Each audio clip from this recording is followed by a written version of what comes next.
Hello, everyone. How are you doing today? Gonna do some pottery.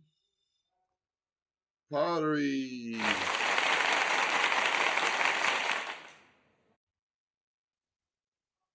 Can you hear me? Let me check my mic real quick. Edit mic settings. All right. Let's make sure the mic's working. Mic's working. All right. Let me check some other things. I don't hear the applause, but I'm playing applause.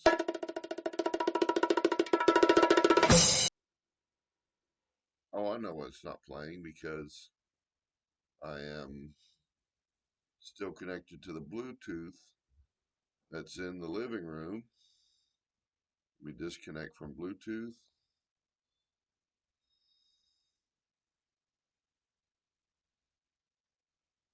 It's going to be a pretty long stream. I'm going to be streaming from about now until probably 7 a.m., 6 a.m., maybe 5 a.m. When I get exhausted, I'll go to bed, but I'm trying to make a kiln load for Fairhope Art Walk, which is, there's a glare on that light. Anyway, Fairhope Art Walk, which is February 6th, and today is January 23rd. So I've got about 10 days to do so. Today's Tuesday, the 27th of January. It's 9 p.m. And I'm going to be throwing wheel thrown items. I plan to make a teapot. I plan to make maybe a casserole dish. Maybe, I don't know. We'll just see as we go. I'm going to throw some cups. Probably start with some bowls and some cereal bowls and just kind of, I'm not going to make any sets of items because a lot of times, or any, I'm not really, except for the cups. The cups will all be weighed the same, but I'm not going to make sets of bowls and sets of things because nobody usually buys more than one item. But I don't know. We'll just see. I've got some bowls ready to throw here. I'm about to start throwing. I'm going to have a cigarette first and just chat a little bit. This is going to be a really long stream, so feel free to, when you get to this video, just fast forward it any way you want and watch it any way you want. I'm going to edit it possibly and put little 4-minute shorts that I find nice out of it and post them later.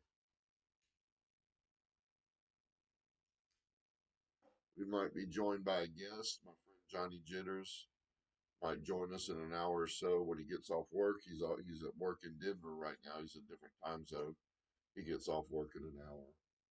And my roommate Ian is going to participate somewhat in watching me throw and doing pottery. Hey Ian, come say hello. Come get on the screen over here. Come stand right here. Say hello. This is Ian. Is known as Matthew Mills is his real name, but his art name is Ian Glass, SOR, and he's a really good friend of mine. It's just Ian Glass now. I left the SOR.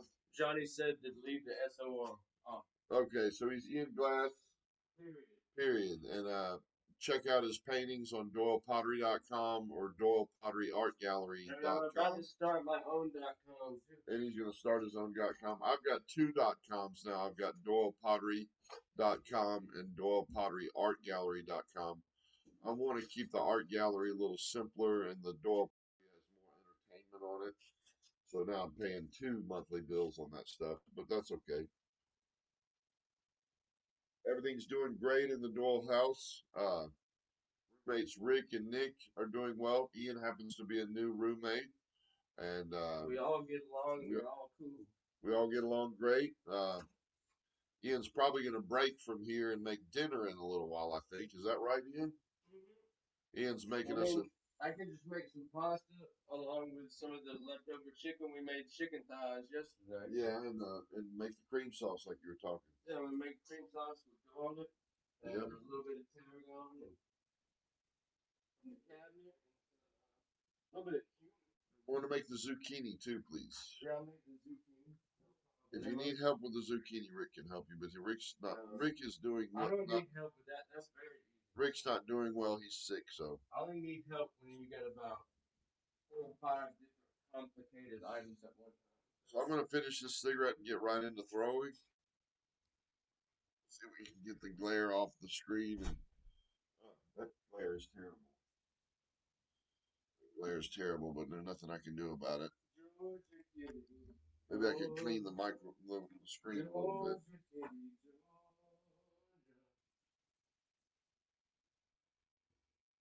Ian might do a little music playing for us in a little while. Do some singing. He's a really good singer. He can make up pretty good vocals while he's playing. Actually, excellent vocals while he's playing. I can play really excellent vocals when I actually write it down and practice it. Yeah, that's even better. I'm gonna do that soon because I got my setup on my Mac. Let's see. My setup on my Mac is M5 chip Mac Intosh computer. The Mac Messenger. What can I? Who can I tell him? PC in existence. Tell him, Mom, that I'm live. Go to the link, Mom. No PC smaller than the I hope Mom watches this. Oh, we got a viewer. I don't know who the viewer is. Let's see if it tells me who the viewer is. Like viewers. Live viewers. One live viewer. I'm not sure who you are. Doesn't tell me. But bring more people to the chat. I'm gonna finish this cigarette here and go right into the throwing. Nobody's doing this kind of shit anyway. Enjoy the stream this evening. You can come back at any time. I'm going to be streaming from now until probably 7 or 6 in the morning. I've got a full kiln load to make before Thursday, and today's Tuesday. So I got to work in the clay, and at least wet clay I can do until Thursday. Friday I can do some leather hard clay work, like adding handles and trimming things, but they got to dry by Sunday. I load the kiln. Wednesday morning at 9 a.m. I will be doing glazing with my friend Heidi. And then Friday morning before 10, by around 10 a.m., 11 a.m., they'll all come out of the kiln. And Friday next week is Art Walk in Fairhope. We will be setting up at Art Walk. We haven't determined the location yet, but sometime around Tuesday next week, I'll start calling different venues and asking if we can set up for free in Fairhope for the 6th. I will add that in the description to this video on the 6th, on Tuesday next week. And you can come back to the description, come back to the live feed on Friday and see where our address will be, where we'll be located. And then the following week, we will be in in Mobile. First Friday of the week is Art Walk in Fairhope, and second Friday of the month is Art Walk in Mobile.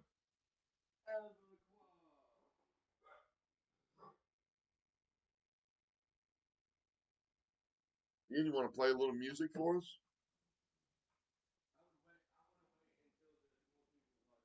Okay, we got one person watching. Not sure who it is. I don't know how to figure out who's watching. See if I can figure that out. That's okay. We don't need to know who's watching. Shit, if whoever's watching, can you try to write a comment, and maybe I'll receive the comment.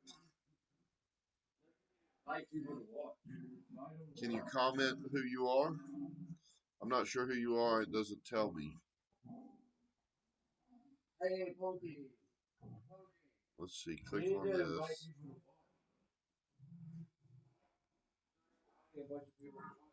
I've already invited everybody on Facebook.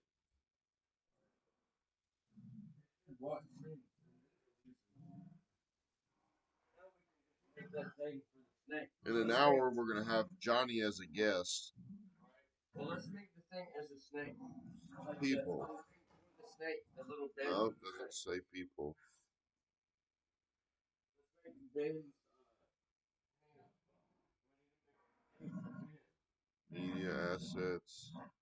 Private chat. Hey,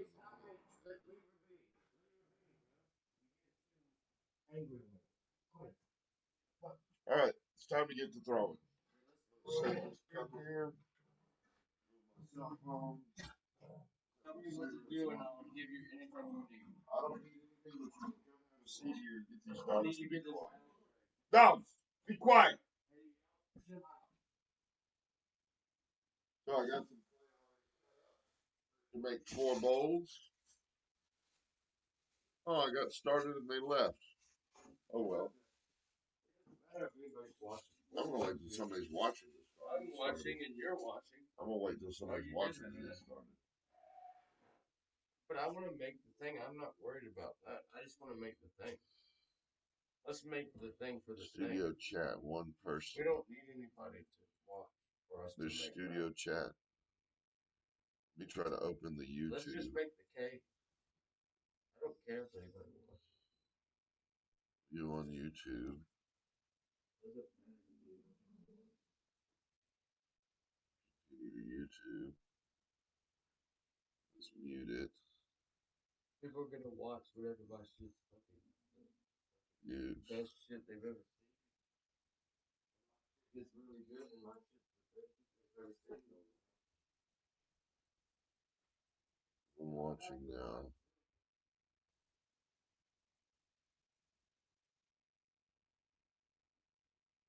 Okay.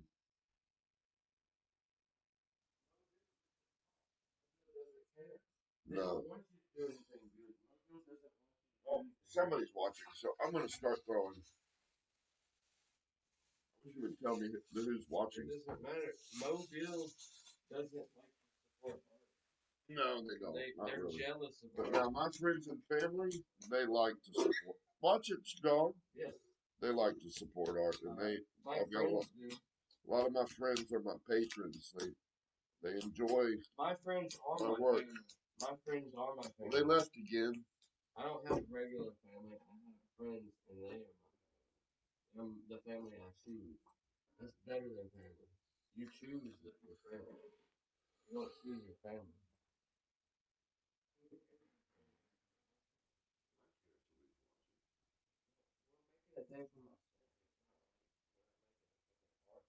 I'm not making something for your snake right now.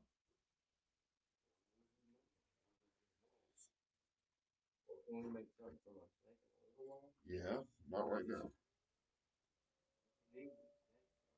Well, I've got all night, bro. I'm not stopping streaming until probably 5 or 6 a.m. I don't know if you're going to be up that long, but I will. I'm gonna be up there. I slept all day. I took a 4-hour nap today. I'm good. I can stand too. Do got to throw some small bowls because they're really the best seller is bowls and coffee mugs. So I'm going to start. The bowls look really good. I'm going to start with the items that really need to be made, and then we'll make some different items that aren't as important. Yes, sir. I call you sir because I respect you. Don't call me sir, Ian. Come on, bro. I'm Doyle. No, not when we're. No. I'm not sir. Yes, sir. All right, Ian. You can call me sir, but I don't really want you to. It's too serious.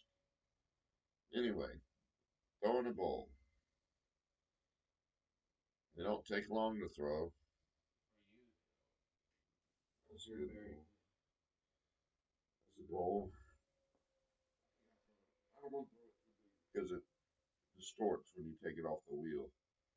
It's just this ball of clay. This is about the right size. Wire tool. There's the first piece of the night. We have 49 more pieces to make, at least, or maybe 59 more pieces to make.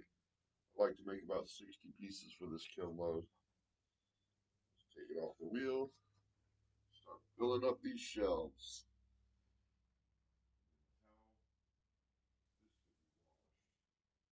I'll wash it soon because I gotta wash a lot Is of there your another? sheets Is and there blankets. another used towel I can use? I'll This find one's one. too dusty. If you have a used towel I can use that's not too, it can be dirty. It just needs to be dry.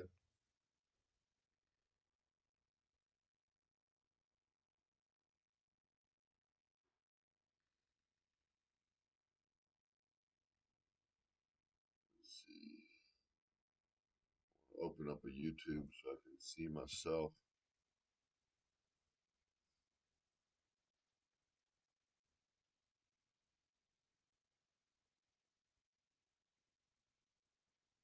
Gotta mute it so it doesn't have reverberation. There we go, it's muted. Does that show me as a viewer? No, it does not. So that was just all. Doesn't show me as a viewer. Got a little delay in it.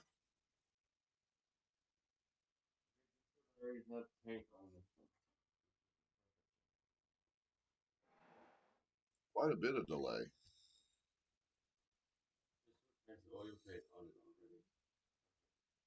Oh, we got 3 viewers all of a sudden. Let's throw.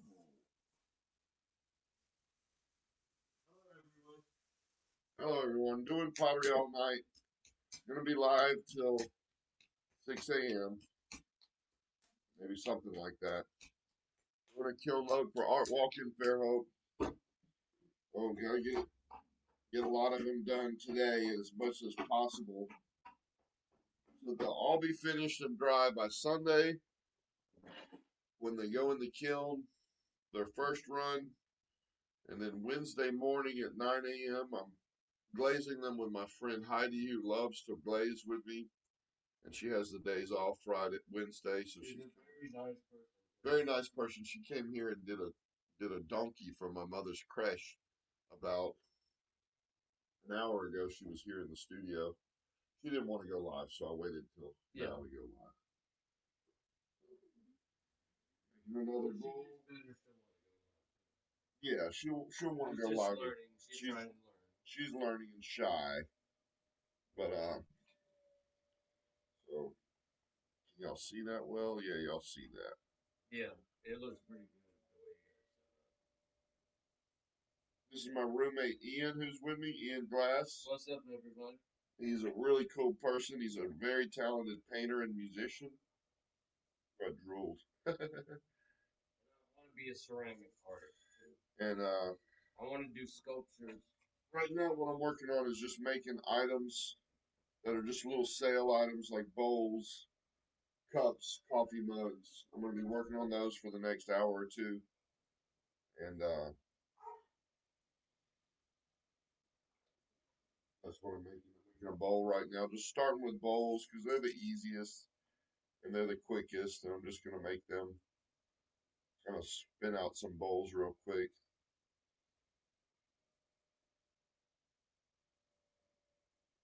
They look really cool when you put that gold, when you put the gold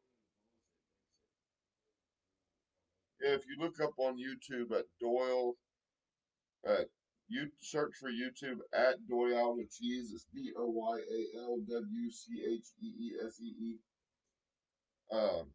At Doyle with cheese, or you can look at a video of me applying 22 karat gold to a bowl that was from 1999. The bowl was finished in 1999.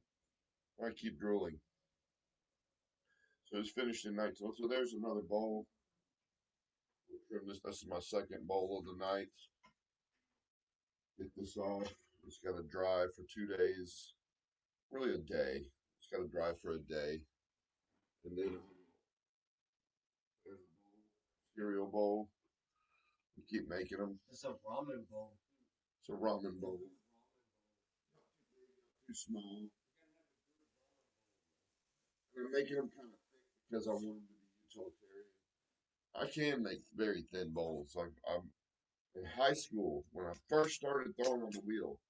I made the thinnest little bowls, trying to make them as thin as I could. Just trying to push my limits of how thin I could make a bowl. And I made them like a 1/16 of an inch thin. They were so thin.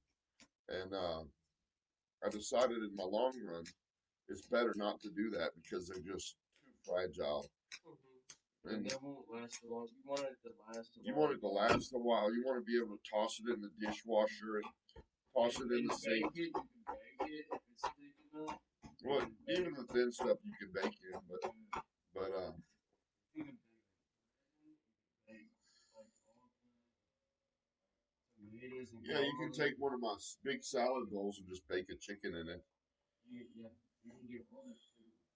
My It's very versatile. my friend Trina Sills, she makes bread in my bowls. In my big bowls, she makes bread in them. Makes a nice round bread. She likes it. I'm gonna start baking bread, like sourdough bread, and some of the stuff we make. I was to make like a baking pan for bread. So I'm not really giving lessons, but this is the centering part of it. The part He of it. probably will eventually. I'm bringing it up real tall to get it I think eventually to. you'll You get really like don't have to lessons. bring it up that high at the center, but I'm trying to get the clay center really at the bottom of the piece. When I bring it up high, I can kind of get the bottom of it centered better. I want the base of the bowl to be nicely centered.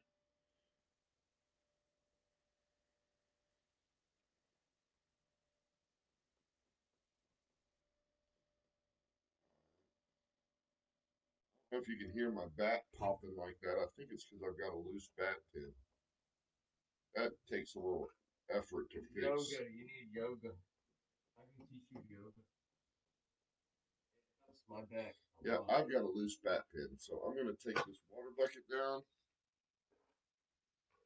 A loose bat pin. Fix it. Repeatedly drooling. I'm drooling so much. And because you're into it, and you're not thinking about So it. there's one of these bat pins is loose. I can tell it. I can tell. You hold this. Yep, there's the loose one. I really need to tighten this with a pair of pliers, but I don't have any pliers. Let me see if I have pliers in my No, I can get it finger tight and it will be okay. hold for the rest of the night. I think I have There we go. pliers in That's repaired. my toolkit. My So, toolkit. after experience, you know when your bat pin is not right. It's just a bouncy bat, could be a loose bat pin, or an old bat that doesn't have good connection. And if you can do it, use a bat without bat pins. You just put a pad of clay, flatten it out like a plate, put grooves in it, and then just stick your bat to it. It works the same way. And to remove it, you just run a wire tool under it. And if you have an old bat, you just get a divorce and then you leave that. So now, oh yeah, much easier to center. No noise either. I don't hear that popping sound. Okay, this is bowl number 3 of the night. I'm gonna make probably about 8 bowls for the art walk. 8 bowls will be plenty for art walk. Yellow ones, yellow and blue ones. Oh, that's I not like. centered. I really There we like the go. yellow. When you do yellow, like it's the most beautiful things that you do for me. Yellow bowl looks so beautiful yellow. There we go. It's fixed. Just a little splinter.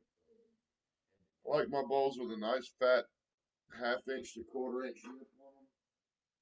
Nice fat foot on them. Fat lip helps it protect it from chipping. Makes the bowl last longer. What's also fun is if you have some chamois cloth, you can make a really slick lip by running chamois cloth over it. I don't have any. We need to get some. Or a piece of leather. Soft piece of suede leather. Oh, okay. Take this fat off the shelf. To get the So there's bowl number 3. Put it on the shelf. situation, like any kind of indiscrepancy, it's gonna mellow those out on So in the a top. day or two, I might do another live stream of the process of finishing all this work because that these bowls are not finished. They have to dry about a day and a half, depending on the humidity. So do you leave the bottom part of that, like that That's second what I'm wall? saying. You Is leave the that second part of it? no? That's what I'm saying. After about it dries about halfway dry, stiff enough to cut it, I'll put it back on the wheel upside down and trim it. Okay. Make a foot for And it. what do you trim it with? This tool right here. Okay. Trim What's tool. that called? It's called just a trim tool. Okay. I see those. You can use them to carve. You can use them. You can use them to carve sculpture too. Yeah. They have smaller ones for carving sculpture. So Yeah, I bought some trim tools at one point, and I got some clay, and I was gonna do some stuff, but I never. notice I don't just put a square piece of clay, chunk of clay on the wheel. You want to start with something round at least. It's gonna be round, so starting with it square would be It would take too difficult. long. It'd take too long to center after that. Yeah, it would just waste time. So when I attach it, notice I didn't slam it on there. I kind of set it in the middle. A lot of people think you got to slam it on there to get it to stick. That's a no-no because you usually slam it off an edge. You know, unless you're like really good at And slamming you don't clay. want to put too much pressure on the wheel either. You want to. No, the pressure on the wheel's not a big deal. It'll take 150 pounds. Oh, okay. Yeah, so it takes a lot of I pressure. could put 150 pounds of clay on this thing and it wouldn't harm it at all. So it's just more about the way it sets and the way what you're trying to do with it. Like you want to make sure you that don't it's slam it. You want to slam it because you want it in the middle, so yeah, it's better to set it centered. there. Yeah. I've seen teachers even say slam it on the, and that's just not what you do. So, Be gentle with it. and when you center, it's mostly when you have those wheels spinning in the right hand direction. It's really mostly your left hand that does the centering. It's odd that they call this the right hand turn method because I'm left handed and I spin right handed, but I'm kind of ambidextrous. So anybody Yeah, that's you're ambidextrous. anybody that's left-handed is automatically ambidextrous. I asked you that one time. I said, "Are you left-handed?" You said no, and then I was like, "You said well, but then I realized that you use both of your hands about the same." Well, especially left-handed people use their hands as the same because the world is designed for right-handed people. Yeah, so you gotta learn. So they're always trying to do Right-handed shit. yeah, like even a screwdriver is for right-handed people. I see what you're saying. So like a doorknob is designed for right-handed people, and you know, so you use your right hand so much as a left-hander, you get to use both. But I draw and I paint with my left hand. Well, I can actually paint pretty well with my right hand. Write with your right hand? I can, but not very well. But I can write legibly with my right hand. I can kind of write with my left hand. I can write legibly with my right hand. Like if I focus, I can write with my left hand. So I am pretty much ambidextrous, especially after all this wheel throwing. I'm gonna learn how to write calligraphy with my left hand because I used to write calligraphy with my right hand. So it would be cool to know both ways, and it really does train your brain. This is a little smaller bowl. It's got a little bit less clay. This is nice. This is more like a ramen bowl. This is a ramen bowl. Bigger bowls would be like pasta bowls or like stew. Like a Now these bowls have finger lines in them. Some people would use a metal scraper on the inner side of their bowl or a ribbing tool to make it completely smooth. But really, it doesn't make it any easier to clean the finger lines. I like it better when it has the grooves. I like the finger lines because it shows the maker. Whereas if you use a tool, it removes all the maker's marks. I don't like it without all the maker's marks on it. I like the maker's marks. I like the streaks of the imprint of the finger on your piece. Yeah, it's the person inside the bowl. It's the person inside the art. You see the maker in there. All right, that's bowl number 4. Just move a little bit out of the way.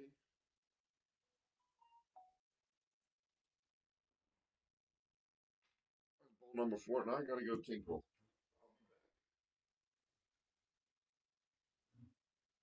You talk to them about yourself and tell them about your art. I don't want to do that. I just want to talk about the doggies. Or go get your guitar and play. These doggies, this name right here is Scarlet. Hey, Scarlet, where you going? Come here, Scarlet. Introduce yourself. Your name is Scarlet. He is a good puppy, and she's been training my doggy, which is a baby 3 month pit bull, how to be good with all the other dogs. At first, they all growled at her, but now she gets along with all the doggies.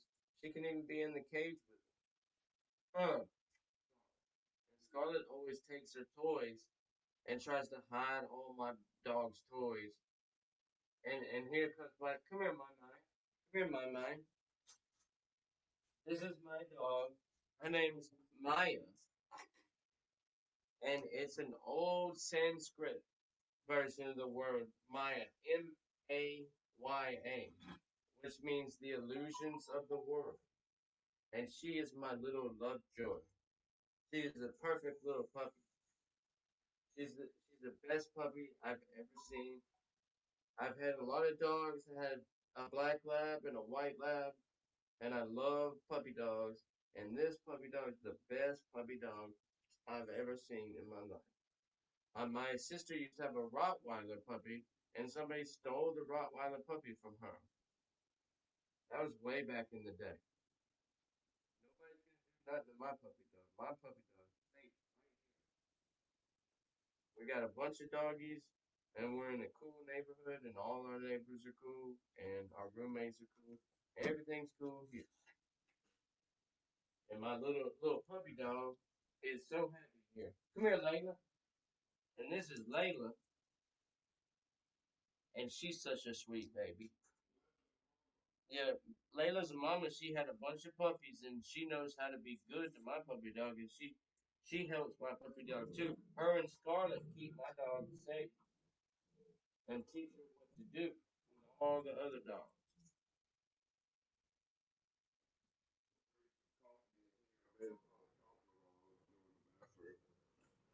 I've got a hot water dispenser so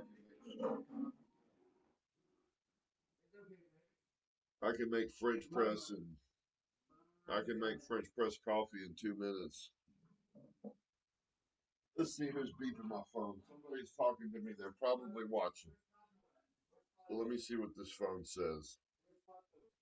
Who's texting me? Heidi texted me. Oh, pictures of her donkey that she made. Yeah, cool, super cool. I need to tell her. And awesome. Heidi lost my mom's phone number.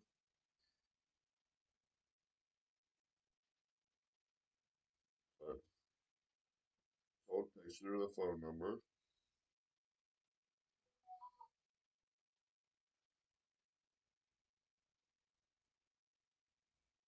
Okay, I needed to text Heidi. Heidi's my. She's kind of like my assistant. But she's also likes to do art, and she's a very good painter. She has cool ideas and So, stuff. Ian, would you like to do me a favor? Yeah. Cut up 1 pound balls and measure them. Cut it into pieces. Cut it into about 8 pieces. Cut that block into 8 pieces, and then measure out 1 pound balls. And that's going to make cups and coffee mugs.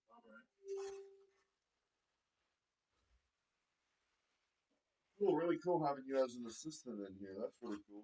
No problem. I'd love to do it. Yeah, you'll learn to cut clay and measure it. There's other. We're gonna be going live tomorrow night doing the same thing, and Ian's gonna work on a large sculpture. We might even get into starting him on that piece tonight. His first piece, I'm gonna teach him to make an amorphous uh, organic vase. So it'll have 3 feet and it'll have 2 openings at the top or 3 or 4 openings at the top. And the feet will come together and come apart and come together and come apart. And it'll be amorphous and Is there a organic. certain knife you use to cut this with? Cut the Use clay a with? wire tool. There's a wire tool up there, I think. You can use the wire that's right there, but you gotta clean it off first. Yeah, clean it off. See, no, don't remove it. Just wipe your hand down it. See the clay that's on it? Yeah. That's dry clay. You gotta get it off there. Then I just cut it down then this just side. drop it on that wire and it'll cut it. So you cut it in half, and then Cut it. cut it into 8 pieces. Do Okay. that? Yes, I can. Get you some coffee. I used to use scales all the time when I was a cook. So cut it one way and then cut it the other way and then cut it again. Yeah, cut it down and then cut it the other way down. Yeah. Cut it 3 ways. I cut it like this. Cut it 3 ways. You cut it one way, I then cut it this way first, right? yeah, and then 180 it and cut it again, and then flip it 90 and then flip it 90 and cut it again, or 90 and cut it into 8 cubes. Yeah.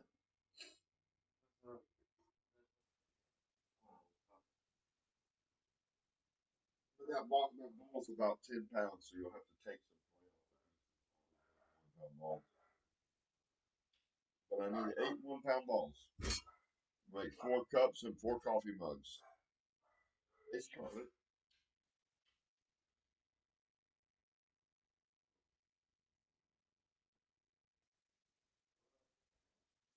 Cut it down all the way. Yeah, that's right. You got to do 8 pieces. Now separate the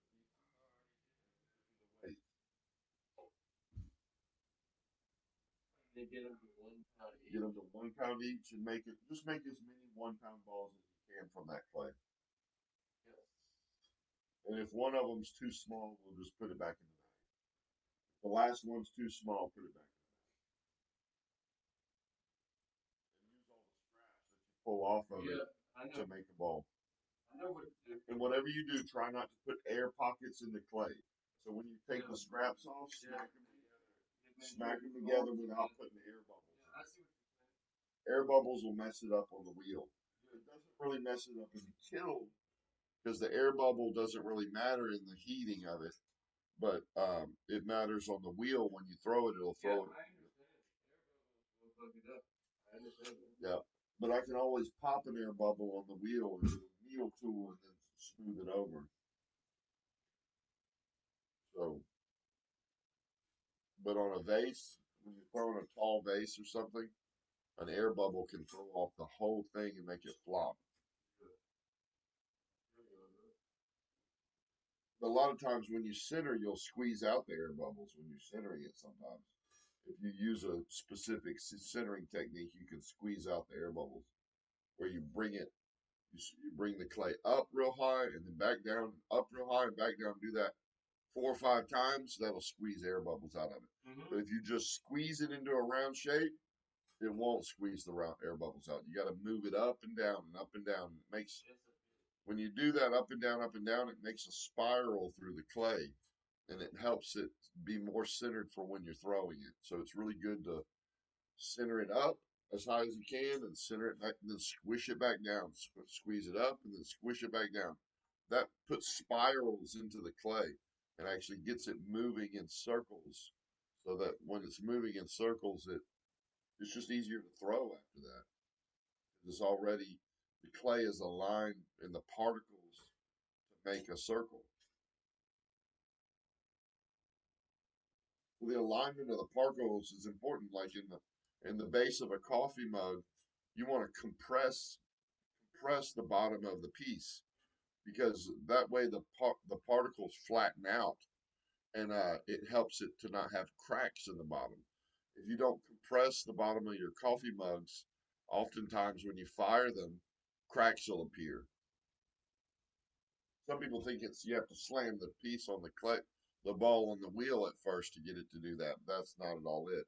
You got to press it with your finger, going across it back and forth, pressing on the clay without really gouging into it, just pressing it down.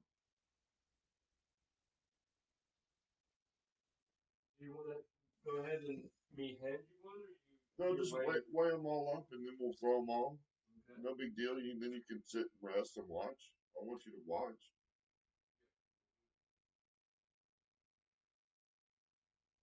This is a lot of fun doing this with you, Ian. Yeah, this is And we got a watcher. Somebody's watching. Not sure who. It doesn't tell me who. I'm glad somebody's watching. you can learn something. And this is going to be for you that's watching. This is going to be a long, long video. It's going to go on until wee hours of the morning, and you're welcome to come back at any time and take a break and come back and see what we're doing. And uh, and then tomorrow, if you want to watch the whole thing, you're welcome to. It's going to be on YouTube. I'll have the whole thing posted on YouTube on my channel, and I'll also possibly do edits. I doubt I'm going to edit these live streams because I want to do them weekly, and I'm not going to spend a lot of time on the computer. Yeah, just going to have let it be. yeah, just let it be. But like, I'll do shorts and things like that too. Yesterday, I did a short of the glazing, applying 22 karat gold to a bowl. It just finished firing, and it's cooling right now, and it will be cool enough to open probably tomorrow around 10 a.m. I think, because it's only at 1100 degrees, and I think that'll take about 12 hours to cool from 1100. I usually fire to 2100 for my glazing, but this is a specific low temperature for the gold application. And I have a new kiln over here. That's a small kiln that my friend Heidi gave me. Heidi's the one that came over earlier and did a donkey, and let me show you this donkey. She carved the donkey, she modeled the donkey. This is her little donkey, and it's for my mom's creche, which is a nativity scene basically, creche in French, and it's for the nativity scene at my mom's house. And my mom has a sheep, she has a cow, and she wanted a donkey, and she was trying to get me to do it, but I never got around to doing it. And she asked Heidi to do it at the King Cake French Club meeting we had last Sunday. Today's Tuesday, and Heidi came over to make it for her, and she made her a little donkey today. I'm gonna fire it this Sunday. I love you, Scarlett, but now's not the time. But I'm not doing anything right now, so I just guess I do. Scarlett wants to participate. You want to participate, Scarlett, and make some clay? You think you can make a little paw print? You want to put a paw print in a bowl? You want to put a paw print in a bowl? Let's put a paw print in a bowl. Let me see your paw. Let me see your paw. Come here, let me see your paw. It's okay. It's okay. Hold on, Scarlett. Scarlett, stop. Stop. The paw print. Oh, she didn't let me. Messed up my bowl a little bit. You're a knucklehead, Scarlett. Now I got a dent in the lip. Fix it.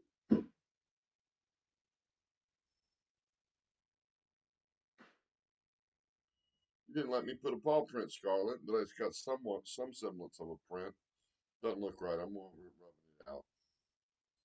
You knucklehead, you won't let me put a paw print in the bowl. Rubbing it out. You don't want to participate, Scarlett? Say, no, it's going to hurt. No, don't put my paw in the pot. It's going to hurt. Oh, no. Oh, no. You little knucklehead. Why don't you let me do it? I bet Layla would let me. I bet Layla would let me, and you wouldn't let me. No, no, no. I have 10 of them. Okay. Ball them up for me and hand them to me. Here, ball them up and set them. Let me clean this vat and set them all on this vat. I don't want the dry clay getting in them. Do I touch that water? Ball them up easier? Can I touch that water, or Yeah, but don't ball them up with wet hands. Don't ball them up with wet hands. So you just do it with dry hands? Just make them round. Yeah, if they're wet and slimy, they don't want to. They'll slide right off the bat when you stick it down. So here, just set them all on this bat. Round them up, round them in the balls, and set them all on that bat. Stack them on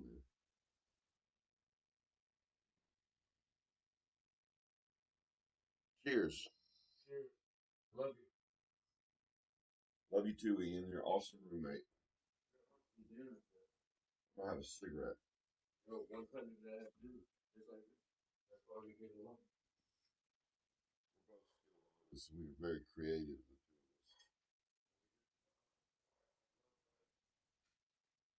You have a super good spontaneity in your art. That's cool.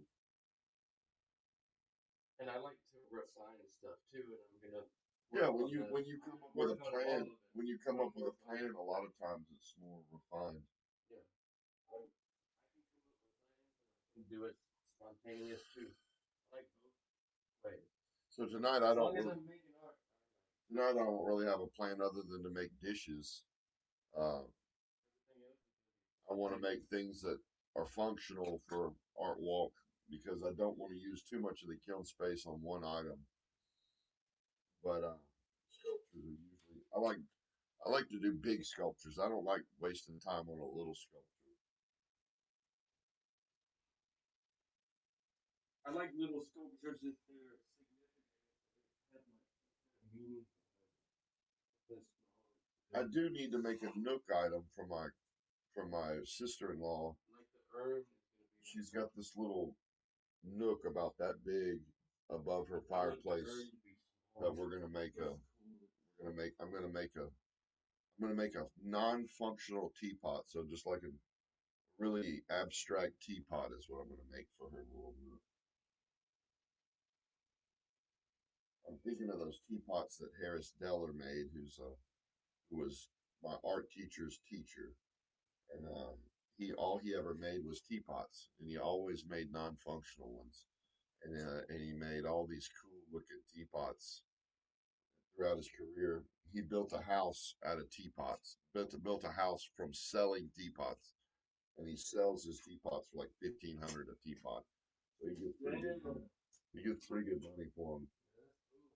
That that was in. He was the teacher in Carbondale, Illinois, when Tony Wright went to school there. Tony Wright's been the art teacher for 25 years in ceramics at South Alabama. He taught me for about 4 years. The first 2 years of college took under Lloyd Patton. Lloyd Patton passed away, but he was a very talented artist. And, he was very organized. Very his work was very pristine and sharp, and not necessarily sharp, but had a lot of character to it. Lloyd Patton's art, I don't think you can find any of it online. And Tony Wright's art, you can't find it online either. He doesn't post his stuff online. He might have a little bit of Facebook items, but that's about it.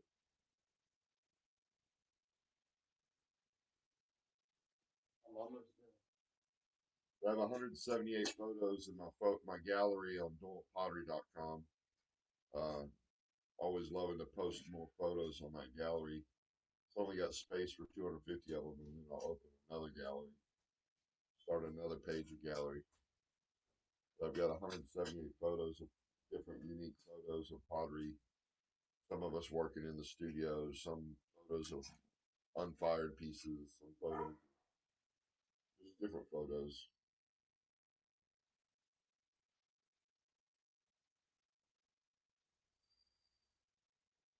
Scarlett, I love you. Now, would you please get out of my lap? Go on, shoot. When you start making these, I'm gonna get my camera. I'm charging it right now, and then I'm gonna. I think Scarlett realizes she's on camera. I think she She's realizes trying to get in the limelight. she's trying to get in the limelight. She wants to be right on the screen. She wants You see, anybody that's do you see watching to yourself be on paying there? attention. Scarlett's the most important. No, I don't think she realizes. I think she just wants attention right now. She wants hugs. Come here and get a hug. Oh, Come here, get a come here hug. and get a hug. Oh, Come here and get a hug. you little Get, birdie. oh, my little cuddle She buddy. acts like a bird. Oh, like she loves hugs. Are those balls ready? Almost. Like that. This is the last one. You made 10 of them? Oh, 10 of them. How many did you I'm make? gonna give you 8 right now. Okay, keep making balls with all the rest of the clay. I got 10 right here. All right. And then that's the rest of it. Yeah, make balls out of the rest. You need to start. I'll make balls while you're doing it. Come on. Let me go get while you're making. Hand me that plat. Look, that's 8 of them. right here. All right, so let's start with a cup. I always make the same design cup because I really love it. There's two designs I make. I make a stacking cup, which is just a angled cylinder like a cone, kind of like a cone with a flat nose that sits on the nose. And then I make a rippled cup that you can hold in your hand that doesn't fall out of your hand, and they're kind of large. They hold they hold ice and a 12-ounce soda, so, or 12. They hold ice in 12 ounces, and they're made from a pound of clay. So I'm going to start with these ripple cups. I'm going to make four of those, and then I'm going to make four coffee mugs. Coffee mugs aren't as big as my ripple cups because I don't like a thin-walled coffee mug, unless I'm making like an espresso cup. An espresso fourth of a pound, and I'd make it really thin. But a regular coffee mug, it needs to have some heft to it, so that one, you can load it in and out of the dishwasher safely and all that, and so it retains heat because your second cup of coffee stays hot. And if you, my brother says you can't heat them up in the microwave; it heats up the cup, but just heat it up longer, it'll heat the liquid up too. And a hot cup is good because it really keeps your coffee hot. And I really enjoy a cup of coffee that stays hot till the end. And if you make your coffee mug too big, the coffee's not going to stay hot till the end. So I don't like a coffee mug. I don't like coffee mugs over a pound, but I do make some large steins for like beer. So when you make a cup, the first thing you do is, of course, make your center hole and you establish the bottom first. So remember, like I was saying, you compress the bottom. So I'm going back and forth across the bottom at the same thickness. Gosh, I'm drooling. It's Quit that beer drooling. I drink. Quit drooling. So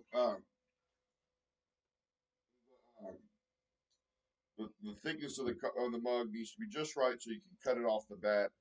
And these cups I'm not going to trim. I don't trim my cups. Okay. Now my brother wants a set of trim cups, and I will make him a set Why of don't trim you cups. trim the cup? They Because set better. it's just not necessary, and it's just they're so thin that they would have to be extremely dry to trim them, and it's just too frustrating to trim a cup, and I don't want to be frustrated. But don't they set well on the bottom, like where they like really set? Like all the cups that you make, they look perfect to me. I don't see any need to trim. No, they don't really need trimming because they have such a small base. Gosh, I keep drooling. Sorry about that. Drool into your pocket or something. That's what I do. Even though this is a little wonky, it doesn't matter because you'll see it'll all straighten up when I make the grooves into it. I'm just trying to get the clay even thickness out of the base of it so it doesn't have a heavy bottom. So then I like those females with you a make heavy your bottom. you make your grooves. You Those start from the females with a top. heavy bottom. You start from the top to make your grooves because if you make them from the bottom up, it will it will flop.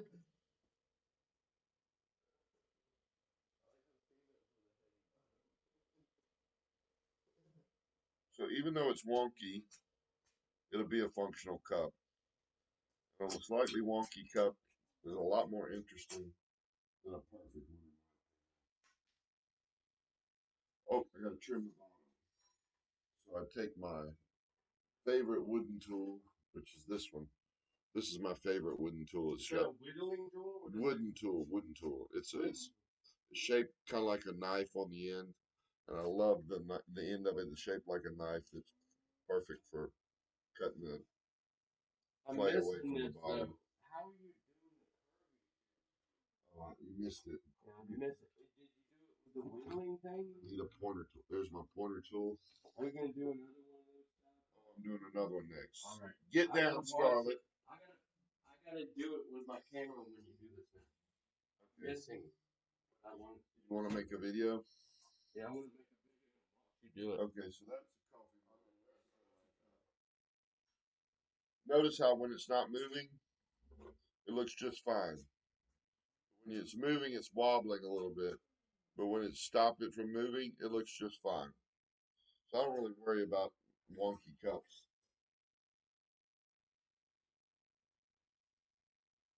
But like wonky vases, no wonky They don't vases. work. Wonky vases don't look right. Unless that's what you're going for.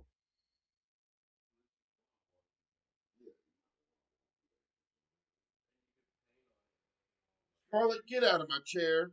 I'll make a wonky face and do a freestyle painting. Okay, Gotta and put some watch. wheels on that Watch. shit, This man. doesn't take long. Watch. Wait though. Let me get my. Okay, I'll I wait. just had my camera right here. Alright. Watch. Let me sip this beer right before we do. Alright, sip your beer. None of us are drunk. We're not getting drunk tonight. No, we're just having a buzz. No, we're not. There's not enough beer to get a buzz. We only got It's six just a of them. regular day. There's only six of them. A regular day is what it is. Alright. Right.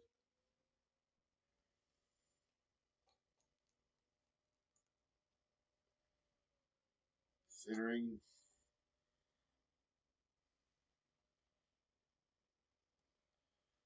It's got a wobble in it. Oh, it came off the bat. Crap. It's got water in it. I'm gonna stop this video and start on the next one. No, just get it. Wait till I get this thing attached right. Get it attached right now. Yeah. There we go. It's attached right. Got it? Yeah.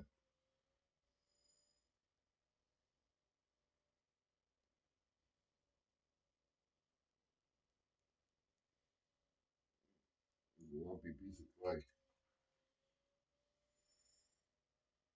If you don't start with a well-centered piece of clay, you're gonna mess it up.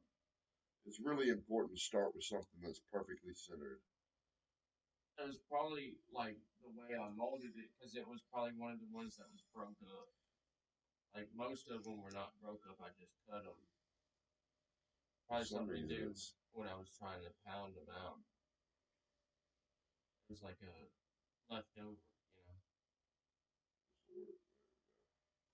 The ones on the back are all just straight start with the pieces. center hole, establish the bottom.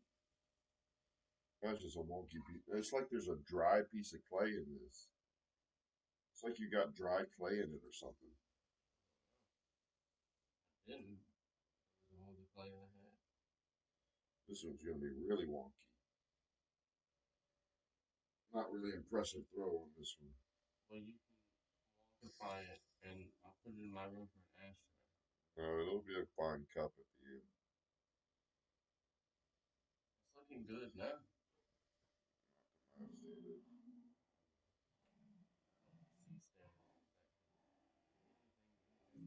Badass to me.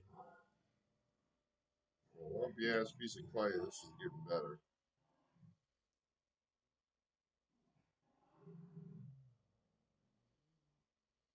So when you make your when you make the grooves,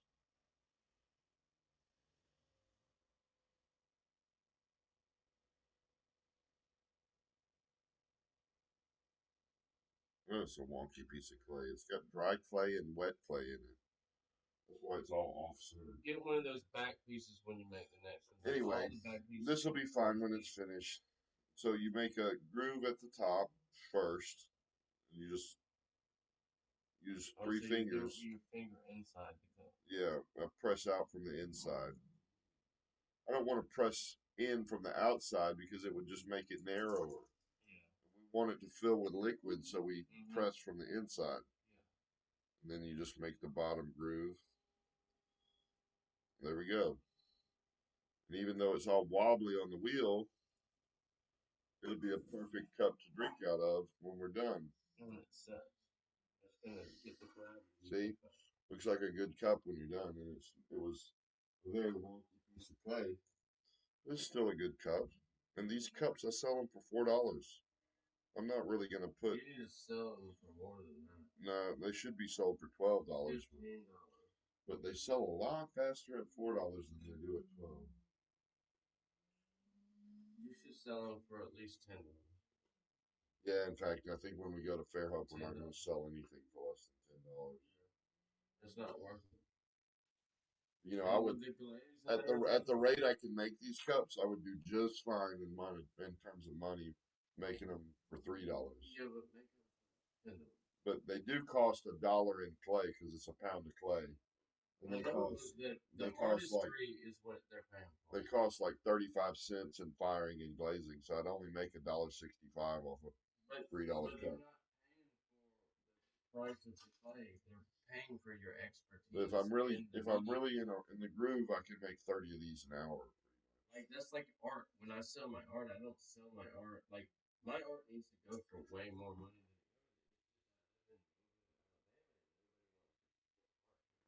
Those because two we're too cups. broke. We're too Let's broke. make a coffee mug for something different. Broke never won. Broke never won. Oh shit! I'm gonna put that on a t-shirt. Broke never won. What does that mean? It means that they don't support art here because they don't have enough money to do it. They don't make shit. They're suppressed. Go upstate and see what happens when we get on the scene. Well, it has to do with LGBTQ and all that other stuff. That doesn't make sense. I was just talking about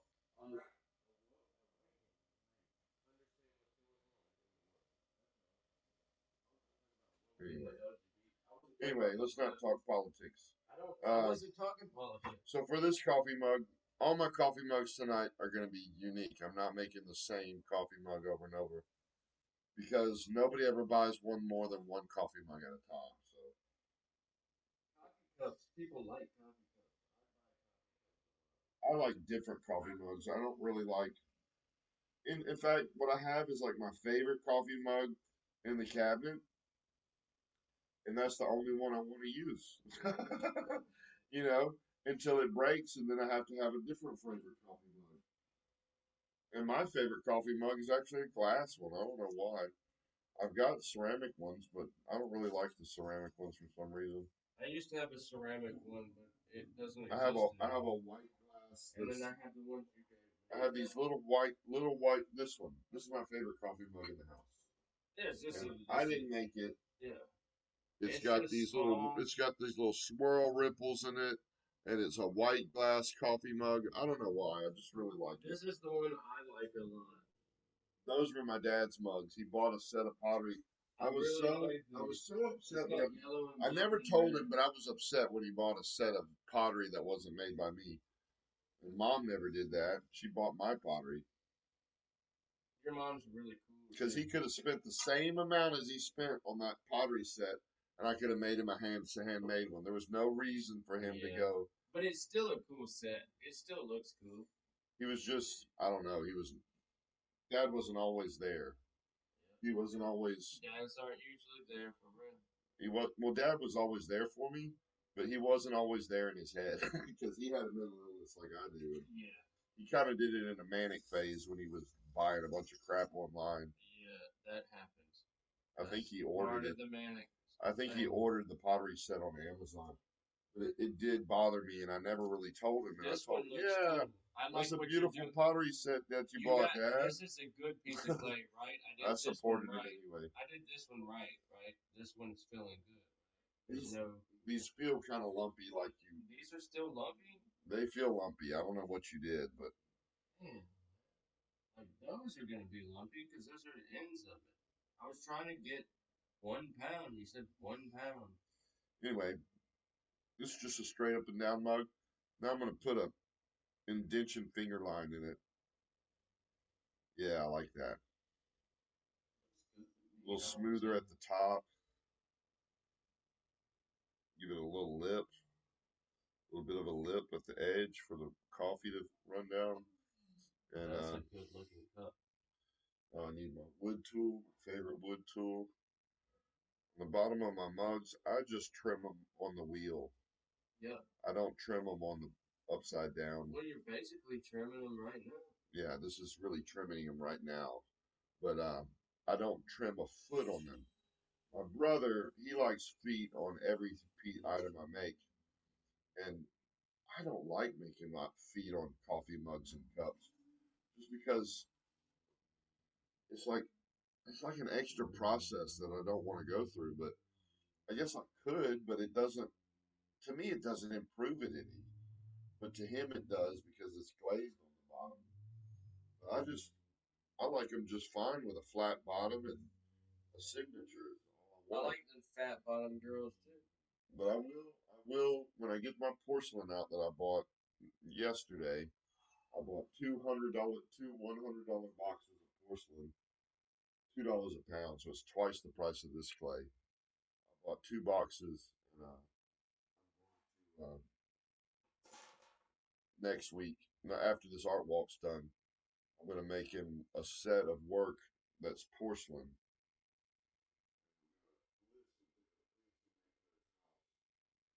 I just visited his house in St. Louis last, not not this last weekend, but the weekend before, and I identified all the things he needs. He's got some different stuff that he needs to replace that's actually not my work, and he agrees he wants to replace it. He's like using a glass jar to put his coffee beans, and I want to replace that. He's got some jars with cork lids that he wants to replace with my pottery, and I got to get measurements for the corks and make it right. And then I want to make him a compost bowl with a lid next to the kitchen sink for him, so he can have a one right next to the sink, and when it fills up, he'll put it in his compost. And then I want to make him an umbrella holder for his front door. I want to make him a lot of planters for his house because he really loves planters and cactuses and things that don't require much maintenance. So I'm gonna make him about 6 or 9 planters and oh, and baking dishes. I like this. He has a lot of my work, but he doesn't have very many I like baking that dishes. cup right there. That cup right there is the one. So what's next? Let's make another. These bigger cups, you could put plants, and there's like little plants, like basil Well, they and like yeah. basil, Any of my rosemary. coffee mugs or cups Yeah, you can put a plant in, that's like a cool. spice I plant. want to grow like basil and all that shit when it So these items are kind of tedious and not really. I don't know. They don't involve a whole lot of art, but they involve a lot of experience that I have on the wheel. Uh, they're not as easy as they look. So like just making that ripple cup is pretty difficult most of the time. They're actually pretty thin, and they're pretty large. They're pretty large for 1 pound of clay.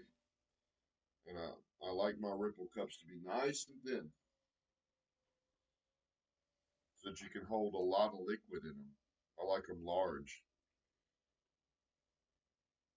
but lightweight. I don't like a heavy cup. Let's see here. I'm gonna make this coffee mug. I'm gonna make a pot-bellied coffee mug with a flat top on it. So stretch out the bottom first, press the clay so that it doesn't crack.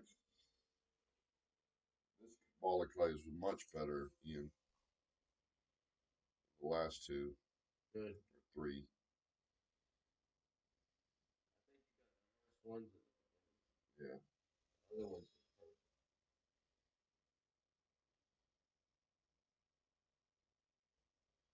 that's about tall enough for a coffee mug. I don't like it too. I don't like it too thin for a coffee mug. I said that. It's just a thin coffee mug doesn't retain heat of the cup of the liquid as well as a thick one. Espresso, you drink it pretty fast. It's like you're done drinking your espresso in 2 minutes usually. And you want it in a thin little tiny cup. And I haven't seen a single espresso cup at any of the coffee shops in town like they have in France. In France, normally the espresso cup is very thin, and the latte cup will be thick. I'm gonna belly it out at the bottom, like I said, and then make a little indentation there. Go straight up. I think I want to make a bigger indentation there so it goes in a little bit. There we go. Nice coffee mug. Now, slight flare in the lip. Attention to detail makes a difference. Little details, not the big details. The little details makes a big difference. Just a detail in the finger lines or a detail in now in my cups, I don't really put a lot of detail into a cup, but I do in my coffee mug. Coffee mugs are just people have their favorite coffee mug, you know? You don't really have your favorite cup. Your favorite cup is the one that holds a lot of liquid and ice. That's your favorite cup. Right here.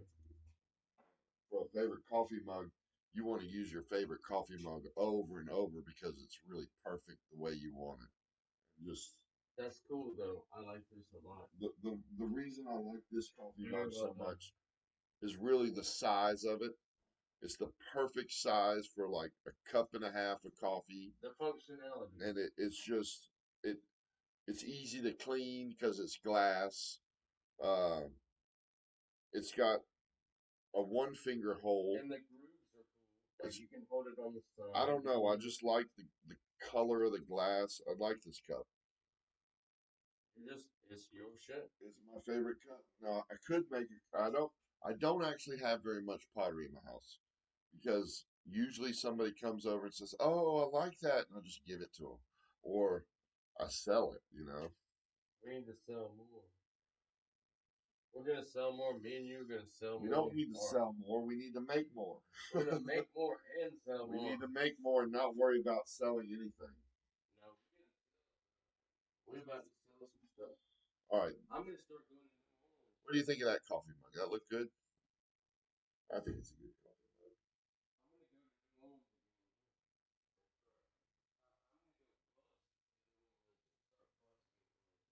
Charlotte, stay out of my lap while I'm working. I can play music and make it up and make tips. I'm gonna take a I've done little it half a cigarette many break. times.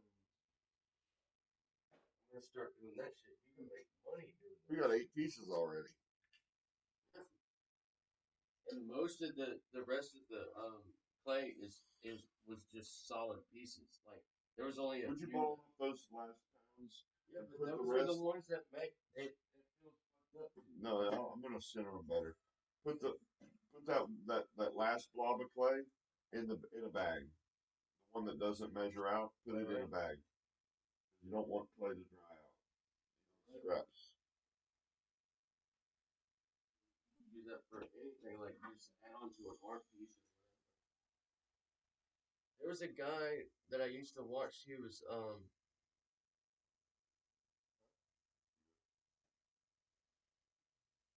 was from Czech Republic.